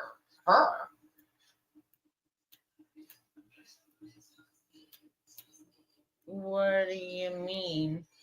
I mean, okay, the car. He drove the car there, left it. There's black mold on it, which they say grows up to what, 3 to 5 days. So that car's been there for a minute. And there is no sign of her at all. There was no sign. He waits a couple of days before calling the police. Yeah, that's very suspicious behavior. Yeah, that's sus as hell. That's very suspicious behavior. Yes, that's sus as hell. So I think that, yeah, he's definitely is being looked at right now. Not to mention, we don't know their dynamics either. We don't know mother and son's dynamics. I guess that's true. You know, maybe the son and the mom did not get along. Maybe they did. Maybe he found her as a burden, which I don't know how. Maybe he got mad and killed her in the heat of the moment. Who knows? Yeah, in the heat of the moment, decided, okay, you know what? You gotta go. Which Yeah, is fuck. Jordan says from what I think is he got pissed off. You'd be surprised at what anger can do. Very true, son. Yeah. There were people in All right, next. Glenda's life with connections to the illegal substance trade, and it was speculated that this may have had something to do with her disappearance. But there's no evidence that this was the case, and what exactly happened to her remains a mystery. Anybody with information on Glenda's case should contact the Clackamas County Sheriff's Office at 503-557-5811. The disappearance of Raynard Kirchner is another unsolved missing person case without much information. Raynard disappeared while on a hike in a remote area of the Navajo Reservation wilderness in 2007, and no trace of him has ever been found. Raynard was a German national who came to the U.S. many times before. In early March, he arrived in Vancouver and hired a camper to travel down the Pacific coast. He planned to meet his girlfriend in Las Vegas at the end of his trip and contacted her every day. By March 20th, he'd arrive in the Little Colorado River area of Arizona. Raynard was an experienced hiker and was in good physical condition. He'd hiked around the Colorado Plateau many times, but was looking for something a little different for this trip. The Little Colorado River Gorge is less well visited by tourists, but still has the amazing scenery of the nearby Grand Canyon, and was the perfect place for Raynard to visit on his trip. The last contact anybody had with Raynard was on March 20th, when he sent a normal message to his girlfriend. The following day, she was unable to get in touch with him, and grew increasingly worried as each day passed. I want to go swim in there. Do you see how beautiful that looks? I'm good. Their water is gorgeous. They also have a lot of. It's because the ravines right there is like clear. I do not know why. Do not ask me. But it's clear, like if you go into the Virgin Islands or something. It's very pretty. Jordan, you coming with me? We'll go. April 9th, Raynard was officially overdue in Las Vegas, and his girlfriend reported him as a missing person. Even so, What up, Alex? How you doing, sweetheart? Long time no see. there were still some days before teams began to search for Raynard, and 22 days had passed before the search had begun. It would have been extremely difficult for Raynard to have survived in the harsh conditions of the area for that long, if he was out in the wilderness. But there is still some hope that he might be found. The same day that the search began, the rented camper was located near the rim of the Little Colorado River Gorge, about 2 miles from an area known as Hellhole Bend. This area is notorious for its sinkholes, which are especially easy to miss at night. The sinkholes are particularly dangerous and connect to an underground water system. Searching them would be extremely difficult, and searchers were only permitted to lower cameras into them to look, and no trace of Raynard was located there. The search teams So, they were only allowed to put cameras in the sinkhole. They're not going to see much on cameras. So what if he was wandering at night and Hit a sinkhole and went into the water ravines? Yeah. Yeah. also utilized cadaver dogs and helicopters to try to search above ground. Raynard's camper was also searched as a potential crime scene, but none of this resulted in any clues being found. Over a year later, in 2008, search teams were sent to collect evidence located by the U.S. Fish and Wildlife Service. It was believed this might be connected to Raynard's disappearance, but the evidence led nowhere. Now, more than 15 years on, Raynard remains missing. So wait, they found evidence. They don't tell you what the evidence is. But it might be connected, and they showed water. So 9 chances out of 10 we were correct, and homie ended up hitting a sinkhole, getting into the water ravine. It came up someplace else, and boom. There were rumors of strange lights in the sky on the day that he was last seen, leading some to believe that the paranormal may have been involved in this disturbing disappearance. It's more likely that the sinkholes were to blame, but until Raynard is found, the case will remain a mystery. I think it was sinkholes. I don't think it was UFOs. Yeah, I think it was sinkhole. You will not, Jordan William. Do we want to know? Jordan's in my chat and he goes, I'll go into a sinkhole. No. Oh. Boy, if you Rewind do 30 that- seconds. If you do that, I swear it ain't your mom you're gonna have to worry about.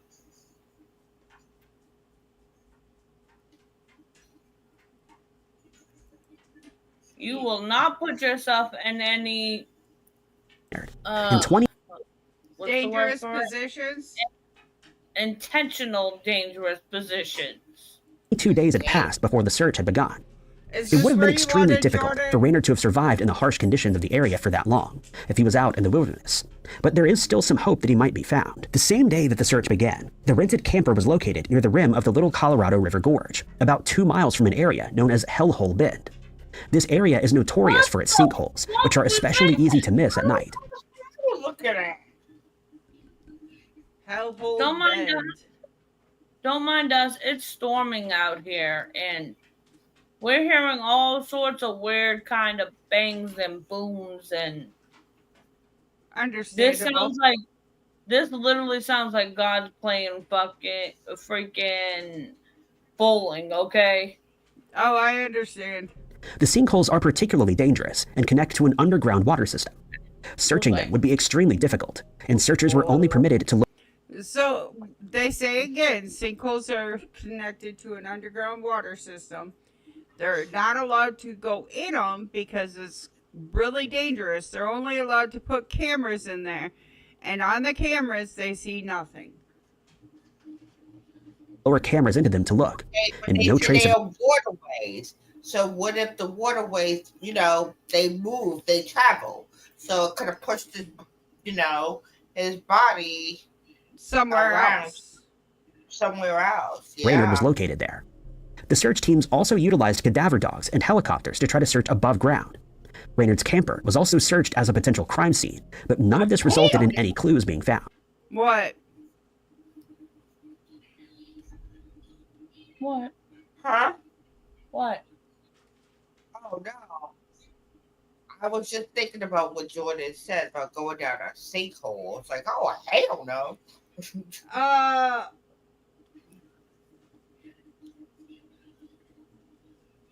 If he does that, he's not yeah. gonna have. Jordan said it sounds like he got he got into a sinkhole. Um, I mean, you could literally tie a rope around you and then like go into the sinkhole and have somebody else Give hold your the. son any ideas. Do not give your Yeah, son. but if those even if professional divers and search team are told they are not allowed to go down there, and they're professionals and they went to classes at school for that, then that's a dangerous, and they're not allowed in there. Then True, nah, Jordan. True. What do you say? Due to the fact that they're hiding evidence, it is usually because someone or a cop intentionally did it. you know what? That could be something. Over a year later, in 2008, Cause see, now we're in like a. This looks like where sinkholes would come up. This area right here with it, the water ain't as clear. It's muddy. It's icky, nasty. Yeah. Am I And it also saying this is exactly where they found all the evidence? No, but they tend to bring it like to where shit was found. But here's the thing: what if also on those areas there's also quicksand? So you also have quicksand in there. So usually things in quicksand, if it's heavy enough, if it's light enough, after you pass, your body gases, pushes your body. So what if the quicksand pushes the body up, and they might have found that? Well, they way. never found bodies. They just found evidence. And they search won't teams say were sent to collect what evidence The Yes. search teams were sent to collect evidence. located by the U.S. Fish and Wildlife Service. It was believed this might be connected to Raynard's disappearance, but the evidence led nowhere. Now, more than 15 years on, Raynard remains missing. There were rumors of strange lights in the sky on the day that he was last seen, leading some to believe that the paranormal may have Everybody blames the UFOs. Man, the Always. aliens are getting bad raps. been involved in this disturbing disappearance. Yeah, they It's more are. likely that the sinkholes were to blame, but until Reynard is found, the case will remain a mystery. The last time anybody saw Randy Charles Spring was when his mother dropped him off near a trailhead to go hiking along the Pacific Coast Trail. He was only supposed to be gone for a few days, but more than 35 years later, there's still no clues about what happened to him. In March of 35 1980, fucking years. Oh no, they dead. They either Yeah, dead that- or they made a new life. Exactly. No, there are people that like end up with amnesia from like a hit on the head or something, and they don't remember who they are or anything like that. Like I And said, unless you dead or like I said, dead or started a new life. right, I didn't say Randy purposely started a new life. I just said started a new life. right. He was discharged from the military, having enlisted as soon as he was old enough. He'd previously served in South Korea and Hawaii, but was now returning home to California, where he lived with his family. He'd started working at the California Department of Forestry and was a volunteer firefighter. Randy intended to make firefighting his career and had already started training in this area. It seemed like Randy was adjusting to life as a civilian well. On October 10th of 1988, I can tell you right here, right now, he wasn't. He probably had shell shock, aka PTSD, and that's why he went into the woods. Randy asked his mother to drop him off at a trail near the San Jacinto Mountains. He'd always enjoyed hiking and camping and had plenty of survival experience from his time in the Army. Randy's mother dropped him off into the Once again, he had, Making a movement. huh? I said I'm not liking the noises this fucking house is making at the moment. I don't blame you. vicinity of Tipton Road and Whitewater Road in Whitewater, California at 6:30 a.m. Randy told her that he would be gone for a few days and would either hitchhike home or call them to ask for a ride. 10 days passed and Randy's parents still hadn't heard from him. They contacted the authorities. Why did they wait 10 days? A couple of days. Okay, my son said he'd be home in a couple of days. That's 3 to 4 days. At the 5th fucking day, I'd be on the phone going, hey, my son went here. We dropped him off here. He said he'd call or hitchhike, and he has not come home. I need... Where the fuck is my child? Exactly. Why are we waiting 10 days? No. Where the fuck is my child? To report him missing, and a search began. There are few details available about what the search entailed. Not long after the search effort began, hikers contacted authorities to say that they'd seen the missing man on Huh? Oh, I was asking Anna, you agree? She's like, yeah. I'd be like that too. Where the fuck is my child? Yeah, like, okay, where the fuck my kid go? the day of his disappearance. It was sometime between noon and 1 p.m. when Randy was spotted at the base of the San Jacinto Mountains. The authorities What did you do today, Ghost Rider? Yeah, that's okay. We love you anyways. While you type that out, I'm gonna hit play. were never able to confirm for certain that this was Randy, but the sighting was considered likely. No other trace of Randy was ever found. The search teams were unable to locate any of the items that he brought with him, or any signs that he'd been camping in the area. I'm going back a little It seemed bit. like Randy was adjusting to life as a civilian well. On October 10th of 1988, Randy asked his mother to drop him off at a trail near the San Jacinto Mountains. He'd always enjoyed hiking and camping and had plenty of survival experience from his time in the Army. Randy's mother dropped him off in the vicinity of Tipton Road and Whitewater Road in Whitewater, California at 6:30 a.m. Randy told her that he would be gone for a few days and would either hitchhike home or call them to ask for a ride. 10 days passed and Randy's parents still hadn't heard from him. They contacted the authorities to report him missing, and a search began. There are few details available about what the search entailed. Not long after the search effort began, hikers contacted authorities to say that they'd seen the missing man on the day of his disappearance. It was sometime between noon. So hikers did see him out there. There's very few details of what the search entailed. Military got him. I got a Ghost Rider tattoo on my right hand. This may have been a good mission. Fuck yes, Ghost Rider. Alright. So basically what they're saying is they have no details of what the search is. they gridlock or anything like that. Now, this man is a military professional, okay? They train you how to survive out in the middle of bumfucked Egypt with nothing. They train you for that shit. So, yeah. And 1 p.m. when Randy was spotted at the base of the San Jacinto Mountains. The authorities were never able to confirm for certain that this was Randy, but the sighting was considered likely. No other trace of Randy was ever found. The search teams were unable to locate any of the items that he'd brought with him, or any signs that he'd been camping in the area. There are a few possible scenarios that could explain Randy's disappearance. With so many different trails and places where Randy could have gone off trail, it would have been easy enough for him to get lost, and difficult for search parties to locate him without knowing exactly where he even intended to hike. But it's also possible that Randy made it off the mountain when he disappeared. It's impossible to say when exactly Randy's journey went wrong.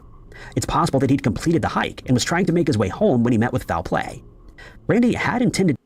Okay, so the only things I could see a military vet fucking having a hard time with is loud noises, construction. No, like meeting foul play would be an animal or prey. You know, an animal. Like a bear, Yeah, a lion, a fucking any bobcat, one of those. I don't see a combat vet having issues with, you know, a group of people. They're trained in that shit. I would see him probably, got, overstimulated or, PTSD and disappeared and decided to start a new life. Or flipped out, and that's when he disappeared. Yeah, right, and that's the thing though. Okay, so if you have PTSD, it is not a permanent thing. That's what they call shell shock. And back in the old days, a lot of people that have shell shock do remember everything. The fact that they couldn't find nothing, none of his shit, they didn't know where he was or anything along those lines. 9 chances out of 10, he was hijacking and he got to hitchhike home, which had a lot of risks. There are many stories from the period of dangerous individuals picking up hitchhikers, who were then never seen alive again. If this happened to Randy, he may have been taken somewhere far from the search area before his remains were disposed of. Alternatively, Randy's mother put forward the theory that he'd never gone hiking to begin with. He'd shown her maps of the area where he intended to visit, but writing on a blog decades after he vanished, Arlene Spring expressed doubt that he'd ever gone onto the Pacific Crest Trail. If that were the case, it's a possibility Randy might have decided to just start a new life somewhere fresh. Okay, that makes more sense. That he might have just fucking walked away. Shit was too real. He had to leave. In June of 1999, Stephen Reed left the Zigzag Ranger Station in the Mount Hood National Forest with guides to 2 trails he wanted to check out. He hasn't been seen or heard from since. Stephen was 20. That dude does not look like he deserves to be out. They burned our new one, so. That dude does not look like he needs to be out fucking hiking. That dude looks like he needs to be in a fucking library. Just saying. You need to be in a damn library. I do, bitch. Look to be deceived, said the spider to the fly, as it weaved its web and bat its beautiful eyes. Very true. 24 years old at the time of his disappearance. He was a medical student. And when or if that spider decides to fuck with me, I'm gonna squish it. I'm going to squish it. At Wayne State University in Detroit, who just finished his second year. Throughout his life, Stephen had excelled at school and wanted to be a doctor from a very young age. But as he progressed in his studies, he was also under a lot of pressure and was worried about not being able to get a residency. Stephen's trip to Oregon that summer had 2 purposes. He wanted to get away from the stress and spend some time by himself, but he was also hoping to meet with the performance artist named Miranda July. July's work had been an inspiration to Stephen, and he wrote multiple letters to her. The last one included a copy of his student ID, a prepaid phone card, and a message saying that he hoped they could meet up. July never spoke to Stephen and didn't meet up with him during his trip. Once he was in Portland, Stephen checked into a hostel and purchased some alcohol and tickets to a concert. 2 days after he first arrived in Portland, on June 22nd, Stephen arrived at the ranger station to start his hike around the Salmon Huckleberry Wilderness. And this is why they always have you sign in, so that way they know who has entered the fucking shit. In the Mount Hood National Forest. He collected trail guides for the Ramona Falls and Salmon Butte trails and disappeared into the wilderness. On June 25th, park staff noticed that a car had been parked at the trailhead for the Salmon Butte Trail for several days. At first, they thought someone had simply been camping in the area. Damn. It wasn't until Stephen failed to return home on July 2nd that anybody realized he was missing. Stephen's father contacted authorities. He'd been aware of Stephen's plans to hike around Mount Hood and could give park staff a description of Stephen's car. The search for Stephen began around the Salmon Butte Trail. Conditions had been good for hiking on the last day that Stephen was seen, but the weather had soon turned wet. The steep drop-offs on either side of the path could have become treacherous, even if Stephen didn't intentionally leave the trail. Search and rescue teams conducted a search of the trail and the surrounding areas. It had been over a week since Stephen was last seen, meaning they had a very large area to search in this missing person case. But teams spent thousands of man-hours going through every part of the search area, and not a single piece of evidence was ever found. If found, Stephen would be 49 years old today. Stephen was 5 foot 9 inches tall and weighed 145 pounds. Leave Stephen the fuck alone. No, they're trying to find Stephen. If he did start over and make himself a new life, that means he don't want to be found. Now, Right. if something happened to him, then Right. At the time of his disappearance. Anyone with information on the case can contact the Clackamas County Sheriff's Office non-emergency line at 503-655-8211. Why non-emergency? That's weird. Because emergencies are like, I found a fucking dead body. Non-emergencies are like, hey, I know where this homie is. He started a new life because life was getting too stressful for him. Yeah, that'll do it. Right. So, and like he said, they said he was so stressed out about final exams and shit. Yeah, medical school is not as easy as people think it is. I'm telling you that as a student. Right.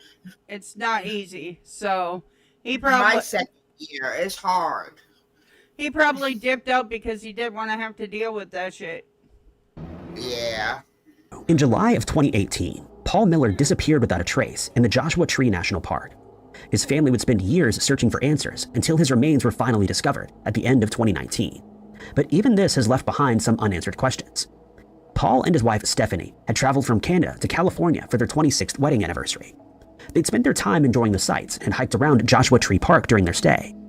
Paul was an experienced outdoorsman, and on the final day of their trip, he wanted to take one last hike in the park. Stephanie had originally planned to go with him, but decided to stay behind to pack their belongings. They'd traveled to Las Vegas to catch a flight back to Canada, and she didn't want to be late. At around 9 a.m. on July 13, 2018, Paul left the motel where he and Stephanie were staying and headed for the 49 Palms Oasis Trail. The trail is relatively easy, with only a moderate elevation change. It was a loop and should have taken just a few hours to complete.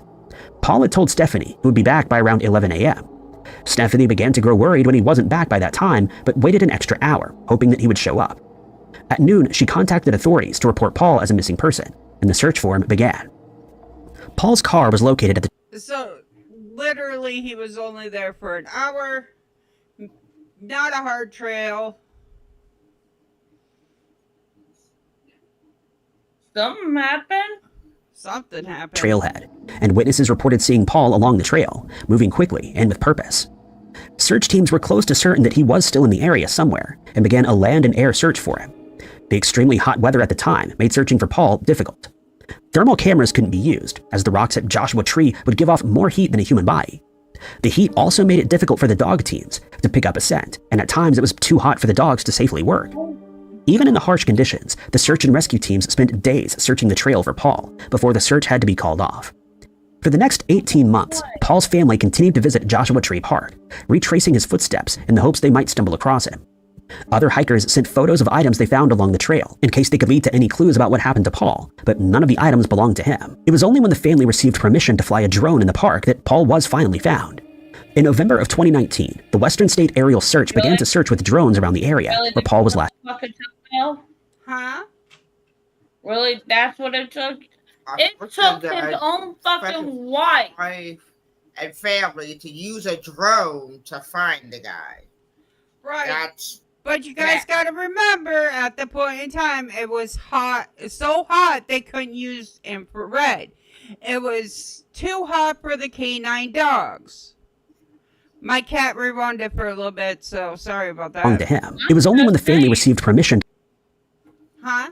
I'm just saying. But the family did it, though. They used a drone. Right. They used a drone. They didn't use a dog or rescue team. They used a drone.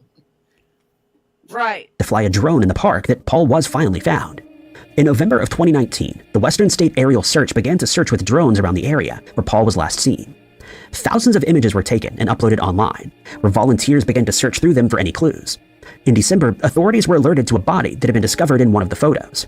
When park staff went to retrieve the body, they found he was in a shaded area, with food and water found near the remains. There was no identification with the remains, but dental records confirmed they belonged to Paul. What exactly happened to Paul remains a mystery, but the most important thing is that Paul was found, and his family could get some of the closure.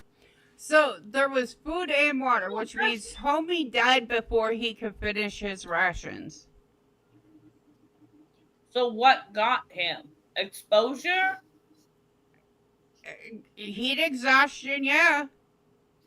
A Yeah, heat stroke. Because he was in a shady spot with all his rations. Right. But if it took him a while to get to the shady spot, now remember, it's too hot for fucking infrared. It's too hot for the dogs to walk. Homie's been out there fucking walking. He ended up getting fucking heat exhaustion, and boom. He went to go find a shady spot to sit and had a stroke. It's that easy. They needed. Boy got bit by a snake out there. They also have snakes out there. Poisonous ones. Could have got bit by a snake. Could have got bitten by a spider out there. Exactly. They do have poison spiders and snakes out there, so. Yeah. Ghost Rider, I totally agree. Hiking is sketchy as shit. In March of 2016, American student Colin Madsen left a cabin where he was staying with 4 friends in the Russian town of Arshan. He disappeared into the wilderness, with his body located 8 days later. The circumstances surrounding his passing remain mysterious.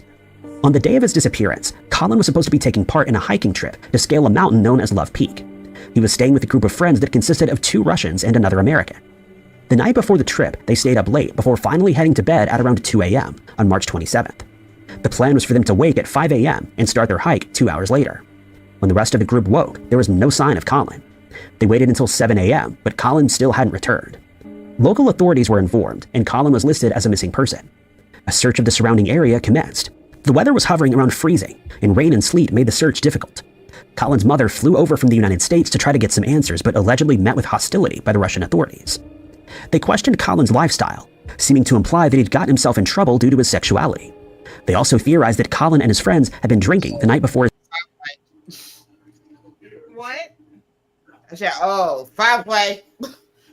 Yeah, I was gonna say, if you're fucking meeting with 2 Russians and an Englishman, or U.S. citizen, whatever, and you're hiking, and then they're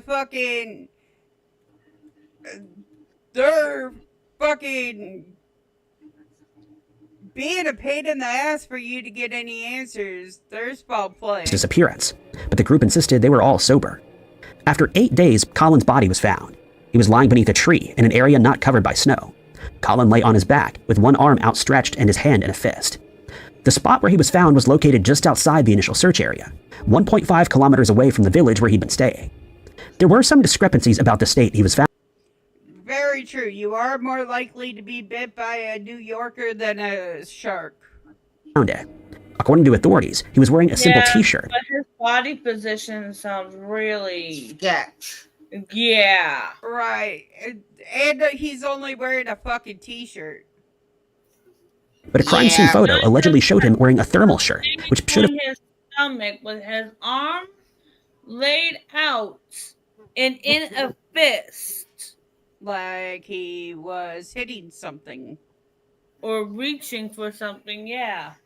Right. He was But- assaulted probably, and then Well, okay, so he was only found wearing the shirt underneath his thermal jacket too. So fly went in my mouth. kept him warm. He was also wearing untied boots and no socks. It would have been difficult for him to have traveled that far in such a condition at night. Authorities in Russia conducted an autopsy and concluded that Colin had passed away due to hypothermia. He left his friends at some point before dawn for unknown reasons and began to walk. But there are several problems with this theory. As well as it being difficult to walk that far in the state Colin was in, his body wasn't found in a position where most victims of hypothermia are found. Experts also pointed out that the stiffness of his body when he was found indicated that he had not been there for 8 days, and they believed this was not the location where he passed away. Colin's family believe foul play was responsible for his disappearance, but Russian authorities have not reopened the case. And what if he was okay? Weird quiz. These are real pics. Yeah. There is a part of Russia that gets so motherfucking cold. It is like Alaska. Right, but they just stated that according to autopsy, this is not where the body was. This is where the body was placed. Now, if your hands are like this and they're stretched out, okay? They're stretched out. What if you're stretched out like this? Ooh, yeah. First like your one. hands are protected. Exactly. Even if What they're if- stretched up above his arms, when they settled, they would have settled like this.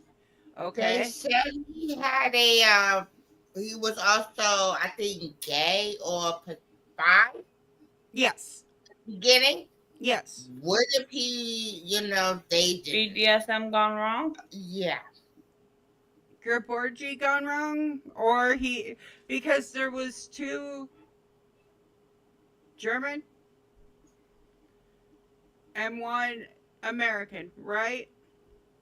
What if they didn't like the gay lifestyle and was faking it and had hatred and did that as a hate crime? Yeah. That. Point taken. the US government has no authority to do so themselves. For now, the truth about what happened to Colin remains a mystery. The Caribou Targhee National That shit back up. What? Yeah. I said it wouldn't if they opened that Yeah. shit back up. Yeah, they're not going to.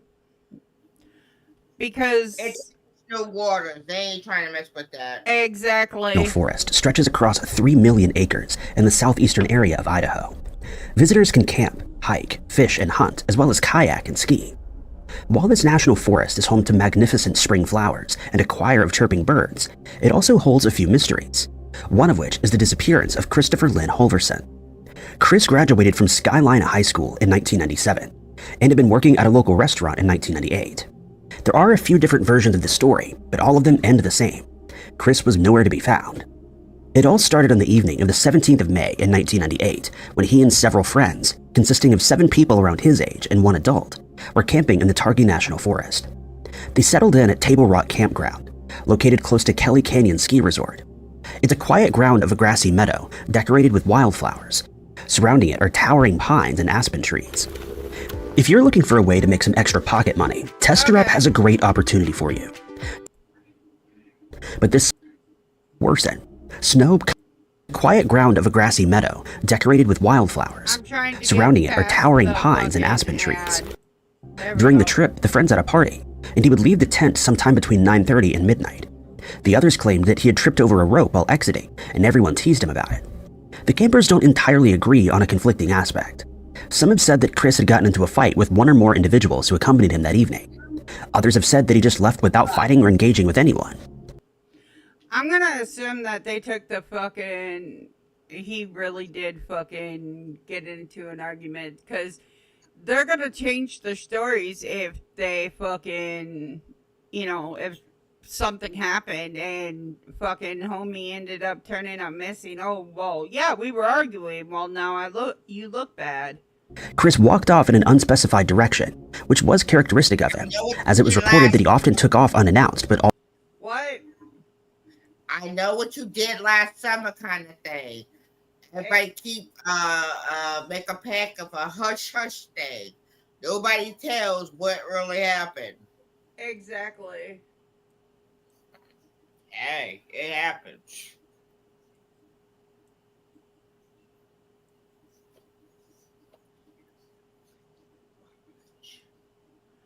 Okay. always returned. Except this time, the man didn't come back from his trip. He never collected the Chevy from his friend, and he didn't have any of his other belongings with him at the time.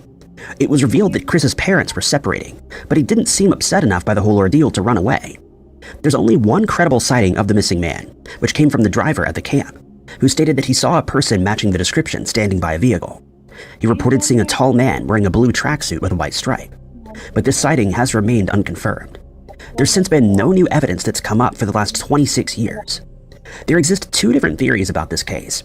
One of them paints the picture that after walking off, Chris succumbed to the elements. The weather had been rough and he was wearing a light jacket. He didn't have a flashlight on him, but wildlife encounters were rare, and according to the locals and regular campers, it was I don't think he fucking just. I don't think he just walked off without a flashlight in the middle of the night. I think it was a. I think it was a. You know what? I know what you did last summer kind of situation. They got into a fight or an argument, and everybody was sworn to secrecy. Exactly. I think so too. Or Yellow Jacket. That's another thing. I didn't watch that show. I did. But yeah, it's kind of one of them things that they swore to secrecy, not to tell anybody. It's extremely difficult to get lost in the open wooded area.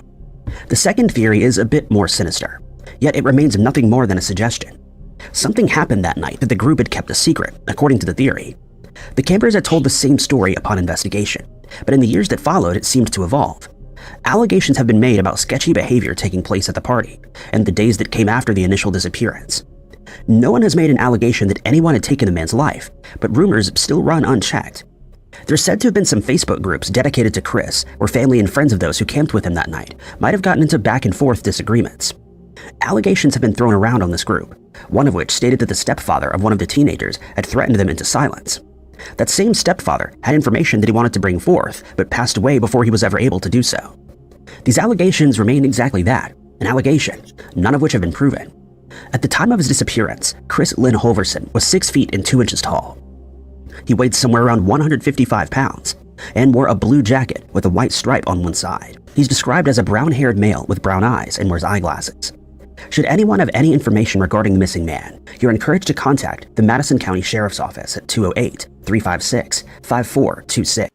I think they buried his ass. That's what I fucking think. I think they did too. I think they had an argument, a fight ensued, someone passed away, and they buried them, and they did. I know what you did last summer situation.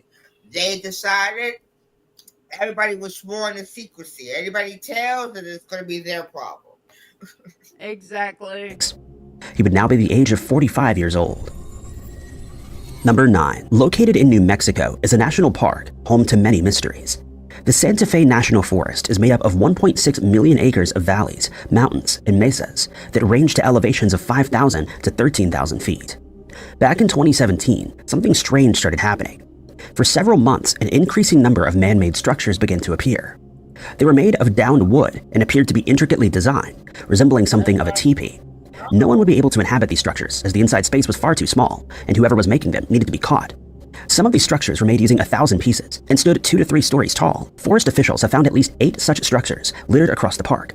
Wait, they found teepee-like structures across the park that stand fucking tall as fuck. Anybody want to say Bigfoot? Nope, I didn't see nothing. I didn't hear nothing. I don't know. So, in other words, the Santa Fe National Forest is a pretty weird place that holds some secrets that are yet to be uncovered.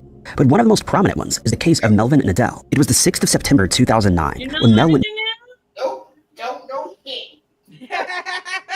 Nobody knows something. Yeah. bow hunting with two friends. They were in the Elk Mountain area of the forest close to Who might know something.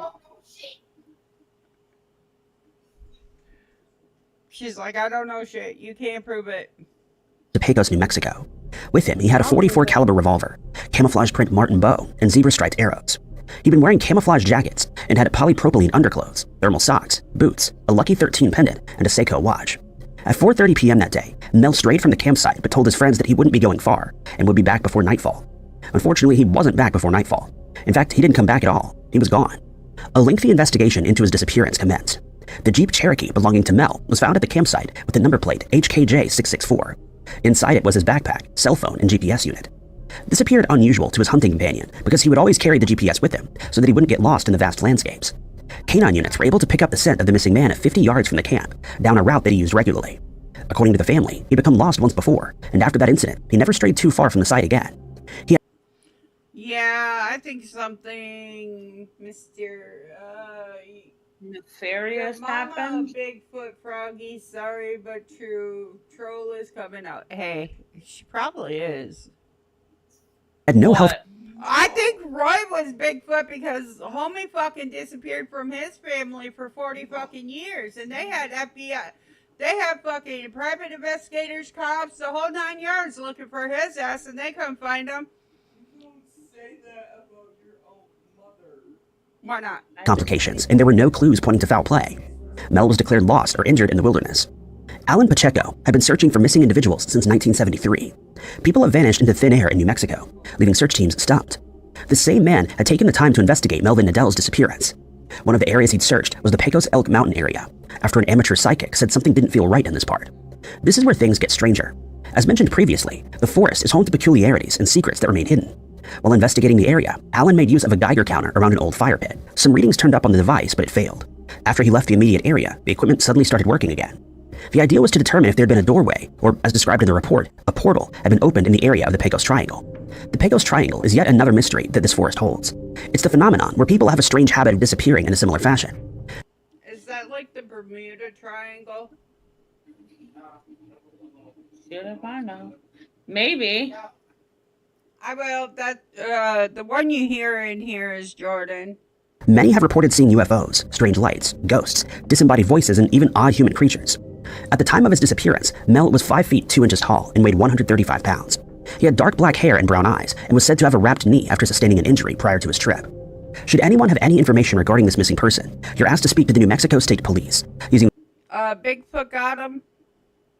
I'm gonna say Bigfoot got him. the number 505-827-9300. Mel's case is an active and unsolved case of missing persons. Number 8. The Mark Twain National Forest is said to be the domain of hellhounds and other demonic creatures. It's also thought to be concealing the treasures of long-lost civilizations, which points to the park's importance as a locus of dark and demonic energies. The forest encompasses 1.5 million acres of public land, spanning 29 counties in Missouri. There are 750 miles of hiking, horse riding, and mountain biking trails. Parts of the Ozark Trail wind through the forest, and more than 350 miles of perennial streams are used for kayaking. This national park offers a variety of campgrounds, giving visitors a beautiful forest experience in a semi-primitive wilderness, not to mention the possibility of an enigmatic disappearance or two. Why is anybody going to a fucking place where shit people come up missing? That's beyond me. But go, They keep Jordan places says hi. where shit hits the fan because they want to know if they'll be able to see shit hit the fan. Oh, true. I would be the person that wants to see shit hit the fan. Robert Garman was one such person who became lost in this expansive reserve. While the details surrounding the incident are plentiful and conflicting, there isn't much known about the man himself. Robert was born in 1962, making him 62 years old today, and 33 years old at the time of his disappearance. In September of that year, he and a female friend from Hot Springs, Arkansas, journeyed to the Ozarks to visit a few friends. They would ultimately end up at a party with 15 other individuals in the Mark Twain Forest close to Chadwick. This particular party was referred to as a binge party, one that lasted for several days. According to a few witnesses, Robert had been seen arguing with another male and a female acquaintance. After this, he and his friend left the event. They'd been seen walking into a Cobb Ridge campground on the 24th of September, and he was never seen again. 2 days after the two individuals were reported missing, riders on horseback had found the female companion. She was bruised and disoriented and spoke of an attack that left Robert critically wounded. The woman had no knowledge of who attacked them, nor did the other 15 guests that attended. Additionally, Robert lived 4.5 hours away, which makes it seem odd for him to travel that far to attend a party. He was also found to be using an alias from time to time, Strad Dighton, the same name that's shared with the man from Iowa who passed away in 2010. Adding to the weirdness of this case is that no one knows who reported the two missing, but someone did. The last confirmed sighting of the man was when he and his companion had gone into the woods. This case is an incredibly strange one, as there's not much to go on in terms of physical evidence. The woman was interviewed by authorities, which is where the story had come from, but it's just her word. There's no physical evidence to suggest anything, no DNA and no fingerprints. The site also sees a lot of visitors. Someone was bound to come across him at some point, but no one did. At the time of his disappearance, Robert C. Garman was 33 years old. He had brown hair and blue eyes. He stood at a height of 5 feet 11 inches and weighed 150 pounds. He's said to have various tattoos on his chest, arms, and back. Anyone who has any information on the whereabouts of this missing man is encouraged to contact the Christian County. I think he fucking beat up his. I think he beat up his fucking girlfriend and took the fuck off. That's what I say. Yeah, I'm gonna stop guessing because it keeps throwing curveballs at me when they actually find the dead body, and yeah, I sound like a complete asshole. Sheriff's Department at 1-417. I sound like I'm making fun of the dead. Well, no, this one he's still missing, so therefore I can say he fucking took off because the other dude had aliases that were found out who was in Iowa that was dead, and this, I mean, there's too much information for fucking it to be just. I know, but the last time I said some shit, the guy ended up being dead, yeah. and I sounded like I was making fun of him, like an asshole. We're not making fun of him. We're just speculating on what we think might have happened. No, I know that, but yeah, no. 581-1519, or the Missouri State Highway Patrol Missing Person Clearinghouse at 1-800-877-3452. Oh shit, that was in Missouri?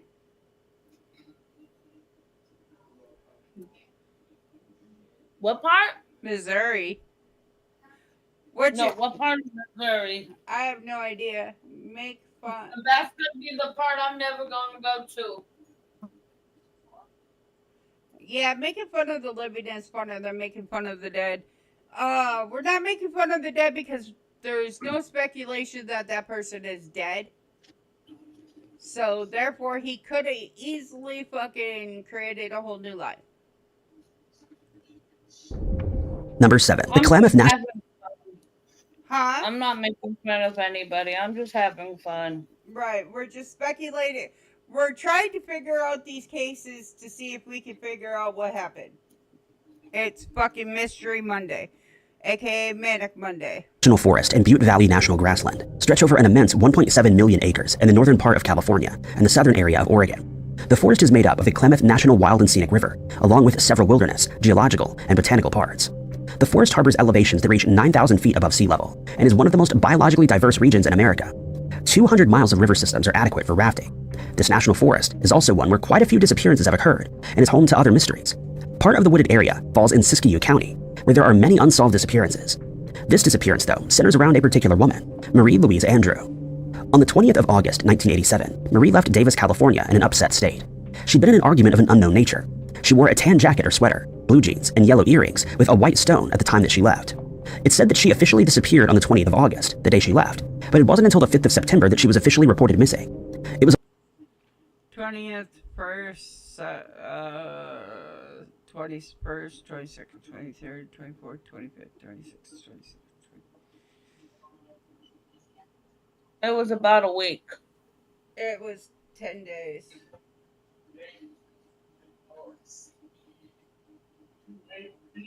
Yeah, about a week. Gemma, she's not on. The one that's on is Angie. Hi. Go sis hi. on this day that her car was found abandoned on a forest road in the Beaver Creek region of the Klamath National Forest. This area falls in Siskiyou County. Wait, The did fishing you think I was Anna? No, Gemma. Oh. game officer who discovered the vehicle. I I think I can hear it. Yeah, except no accent. Yep. called Marie's family to inform them. It was after this that they would go on to make a report. Local law enforcement claimed they'd seen her car as early as the 20th of August. Another sighting came from a Klamath River area store owner who saw her at the store around the same time. This witness stated that Marie had asked him about local campgrounds, and so an extensive search would ensue. They scoured surrounding areas, but there were no signs of the missing 37-year-old. Her case is considered to be one of the suspicious circumstances, and a few questions have been left unanswered. Who was the argument with? Did they follow her? And where did she go? It's also not been determined if cadaver dogs were used to pick up on her scent. It's also not been said if she went to any of the recommended campgrounds that she asked the store owner about. There exists very little information regarding her case, but there are a few things known about the missing woman herself. Marie was born in 1950, making her 74 years old this year. At the time she disappeared, she was 5 foot 4 inches tall and weighed 130 pounds. She's said to have had brown hair and blue eyes and has a chipped front tooth. You're good, Ghost. Oh shit. Her shoe size is 7, and her pants were a 29-inch waistline. Her case remains active and is under investigation by the Siskiyou County Sheriff's Department, which can be... I bet your hand does hurt. Getting a tattoo on it normally does hurt. And with this one, I think literally the person she got in an argument with followed her. contacted at 530-841-2900. Marie had no known medical conditions at the time she went missing, but it's noted that she was quite upset at the time. Number 6. The town of Silver Plume, also referred to as a living ghost town, can be found in Clear Creek County, Colorado. It was used as a silver mining camp that stretched along Clear Creek in the Front Range of the Rocky Mountains. I'm gonna go to a ghost town.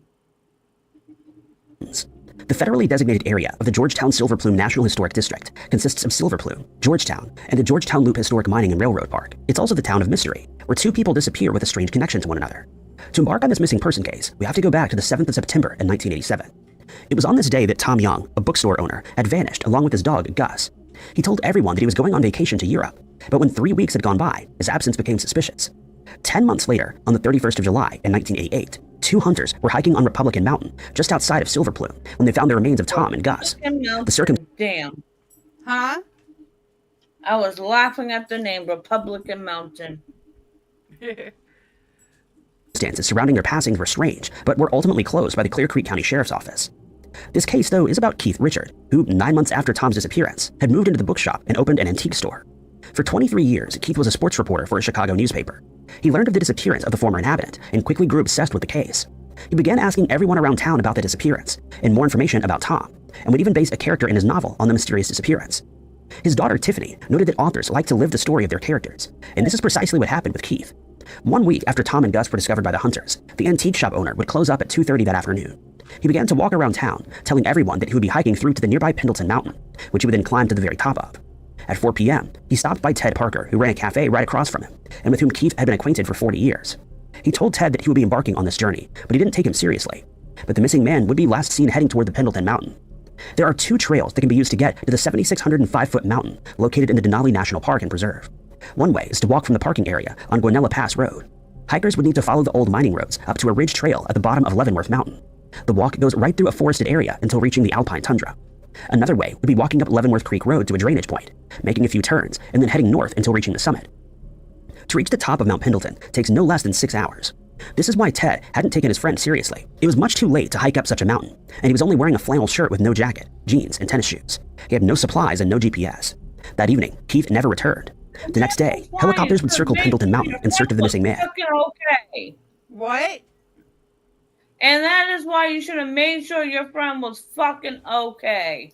Right, like if your friend at fucking late at night only wearing a flannel is going, hey, I'm gonna go climb this fucking mountain, I'd be like, homie, what drugs are you taking? You okay? Do you need fucking gear? Cause you're not prepared? What the fuck's going on, homie? 125 men and trained dogs combed the terrain for several days, but it proved futile. No clues were unearthed as to where the man may have disappeared to. He was just gone. In their 30 years of operation, the Colorado Alpine Rescuers found every missing person every single time. Keith's friends had found his unfinished novel still open on his computer, with the last words being, quote, Guy Gypsum changed into some hiking boots and donned a heavy flannel shirt. He ended with, he understood Tom now and his motivation. Guy closed the door, then walked off toward the lush, shadowless Colorado forest above. Keith was last seen on the 7th of August in 1988. He was 6 feet tall and weighed 210 pounds. He had blue eyes and gray hair at the time. If anyone has any information... So homie was writing a novel, and all of a sudden, in the last fucking paragraph is, I understand him now.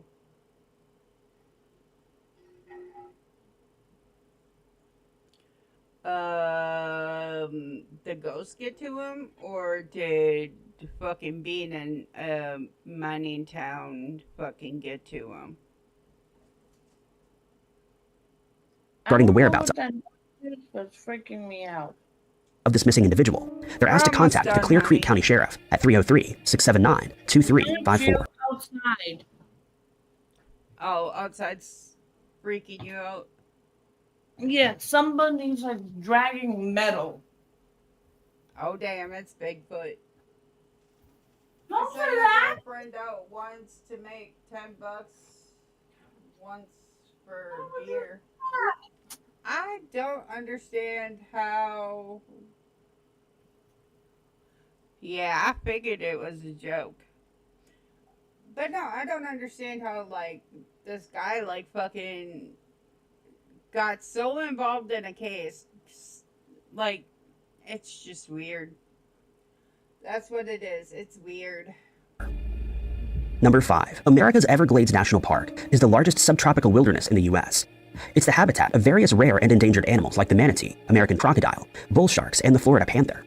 There have been over We're talking about Angie's favorite town, or state, Florida. 200 homicide cases since 1965, of which these animals have been used as accomplices. This national park has been subject to investigations by the FBI. It comes as no surprise that many would become lost here, as the park stretches across 1.5 million acres of southern Florida. On the Do you guys want to know something really weird? I know you're in Florida. If you manage to go through the Everglades and whatnot,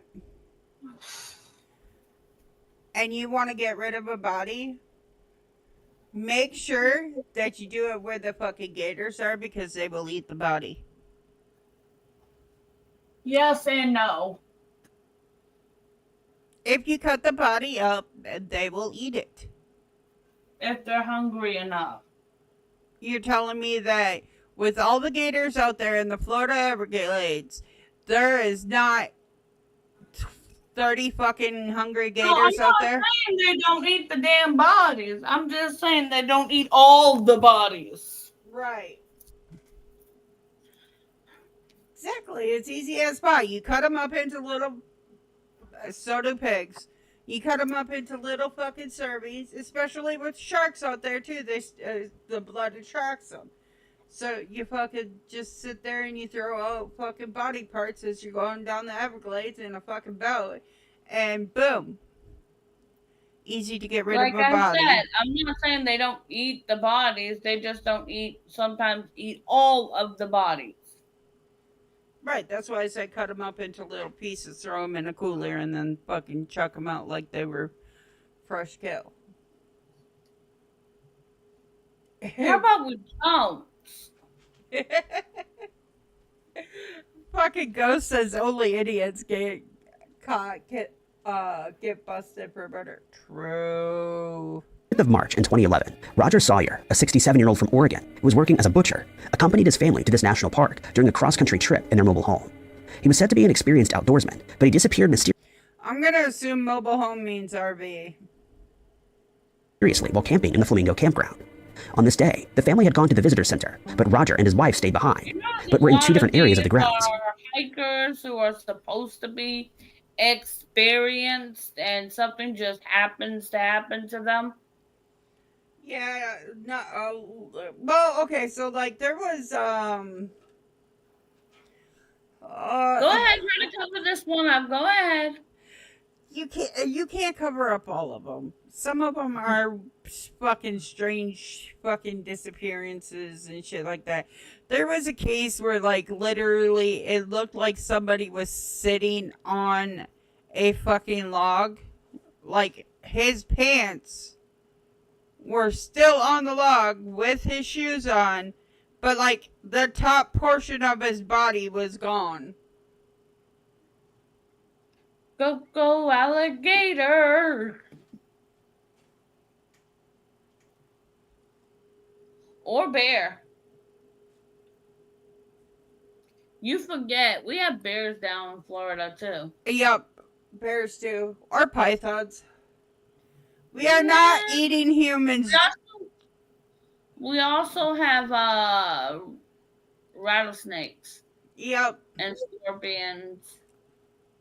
But no, the one that I was talking about, they were literally like fucking half of their body was removed from the other half, and the top half was never found again. Oh Darkness began. yay! And they were How supposed to be wonderful! great hikers. Yeah, it's always the great hikers. You know what? If you're a great hiker, you're still a dumbass for going out there by yourself. I'm You sorry. can keep that 4 lot snake in your home. They don't need to be coming near my home. To fall, and soon everyone started making their way back to the motor hall, all except Roger. A lengthy search began, but not a hat or shoe was ever found. The Miami-Dade Fire Rescue searched the waters and beaches, but to no avail. At first, the National Park Service helped the team and provided necessary information to them, but as the search pressed on, Ninja, I information need began to to dry know. up. Strangely, a spokesperson for the Everglades stated that the family was unwilling to provide a picture of the missing man, a claim that they would say was entirely untrue. He was last seen at around 6 p.m. that day, and a missing person I know report you're was made gonna at 8:30 that make evening. What? But I said I know you're gonna make jokes, but can I please? Oh, there it goes. But look who decided I don't need to be rolling weed right now. Miss Ninja. Mm-hmm. That's okay. My son's in the fucking chat talking about fucking. That's the hunter's way. You eat what you kill. Oh my god. You bet on this trail? Roger Kenneth Sawyer was 6 feet tall and weighed 170 pounds at the time of his disappearance. He has gray hair, blue eyes, and a shaven face. He was last seen wearing khaki shorts, a green sleeveless t-shirt, a ball cap, and Crocs. He uses reading glasses, which are often kept in his pocket and not worn. On his left ring finger, he adorns a gold wedding ring. According to Namus, there's a possibility that the man was abducted. There's a Facebook page dedicated to finding Roger called Roger Sawyer Fantastic Fisherman, with the earliest post made in 2022. The page has only added to the mystery. One of the family members has made an allegation, highlighting that there had been an argument between Roger and his wife prior to the Everglades trip. The family members believe that no one just disappears without a trace, and that they will get to the bottom of it. Should anyone have any information on Roger's whereabouts, they're asked to contact the National Park Service. I agree. Nobody goes missing without a trace. There's got to be a trace somewhere around there. But as you heard, the police officers said that they refused to give a picture. The family stated that wasn't true. Additionally, the Park Service is looking into how information was disseminated during the search. Crime Stoppers can be contacted at 305-471-TIPS or 1-866-471-8477.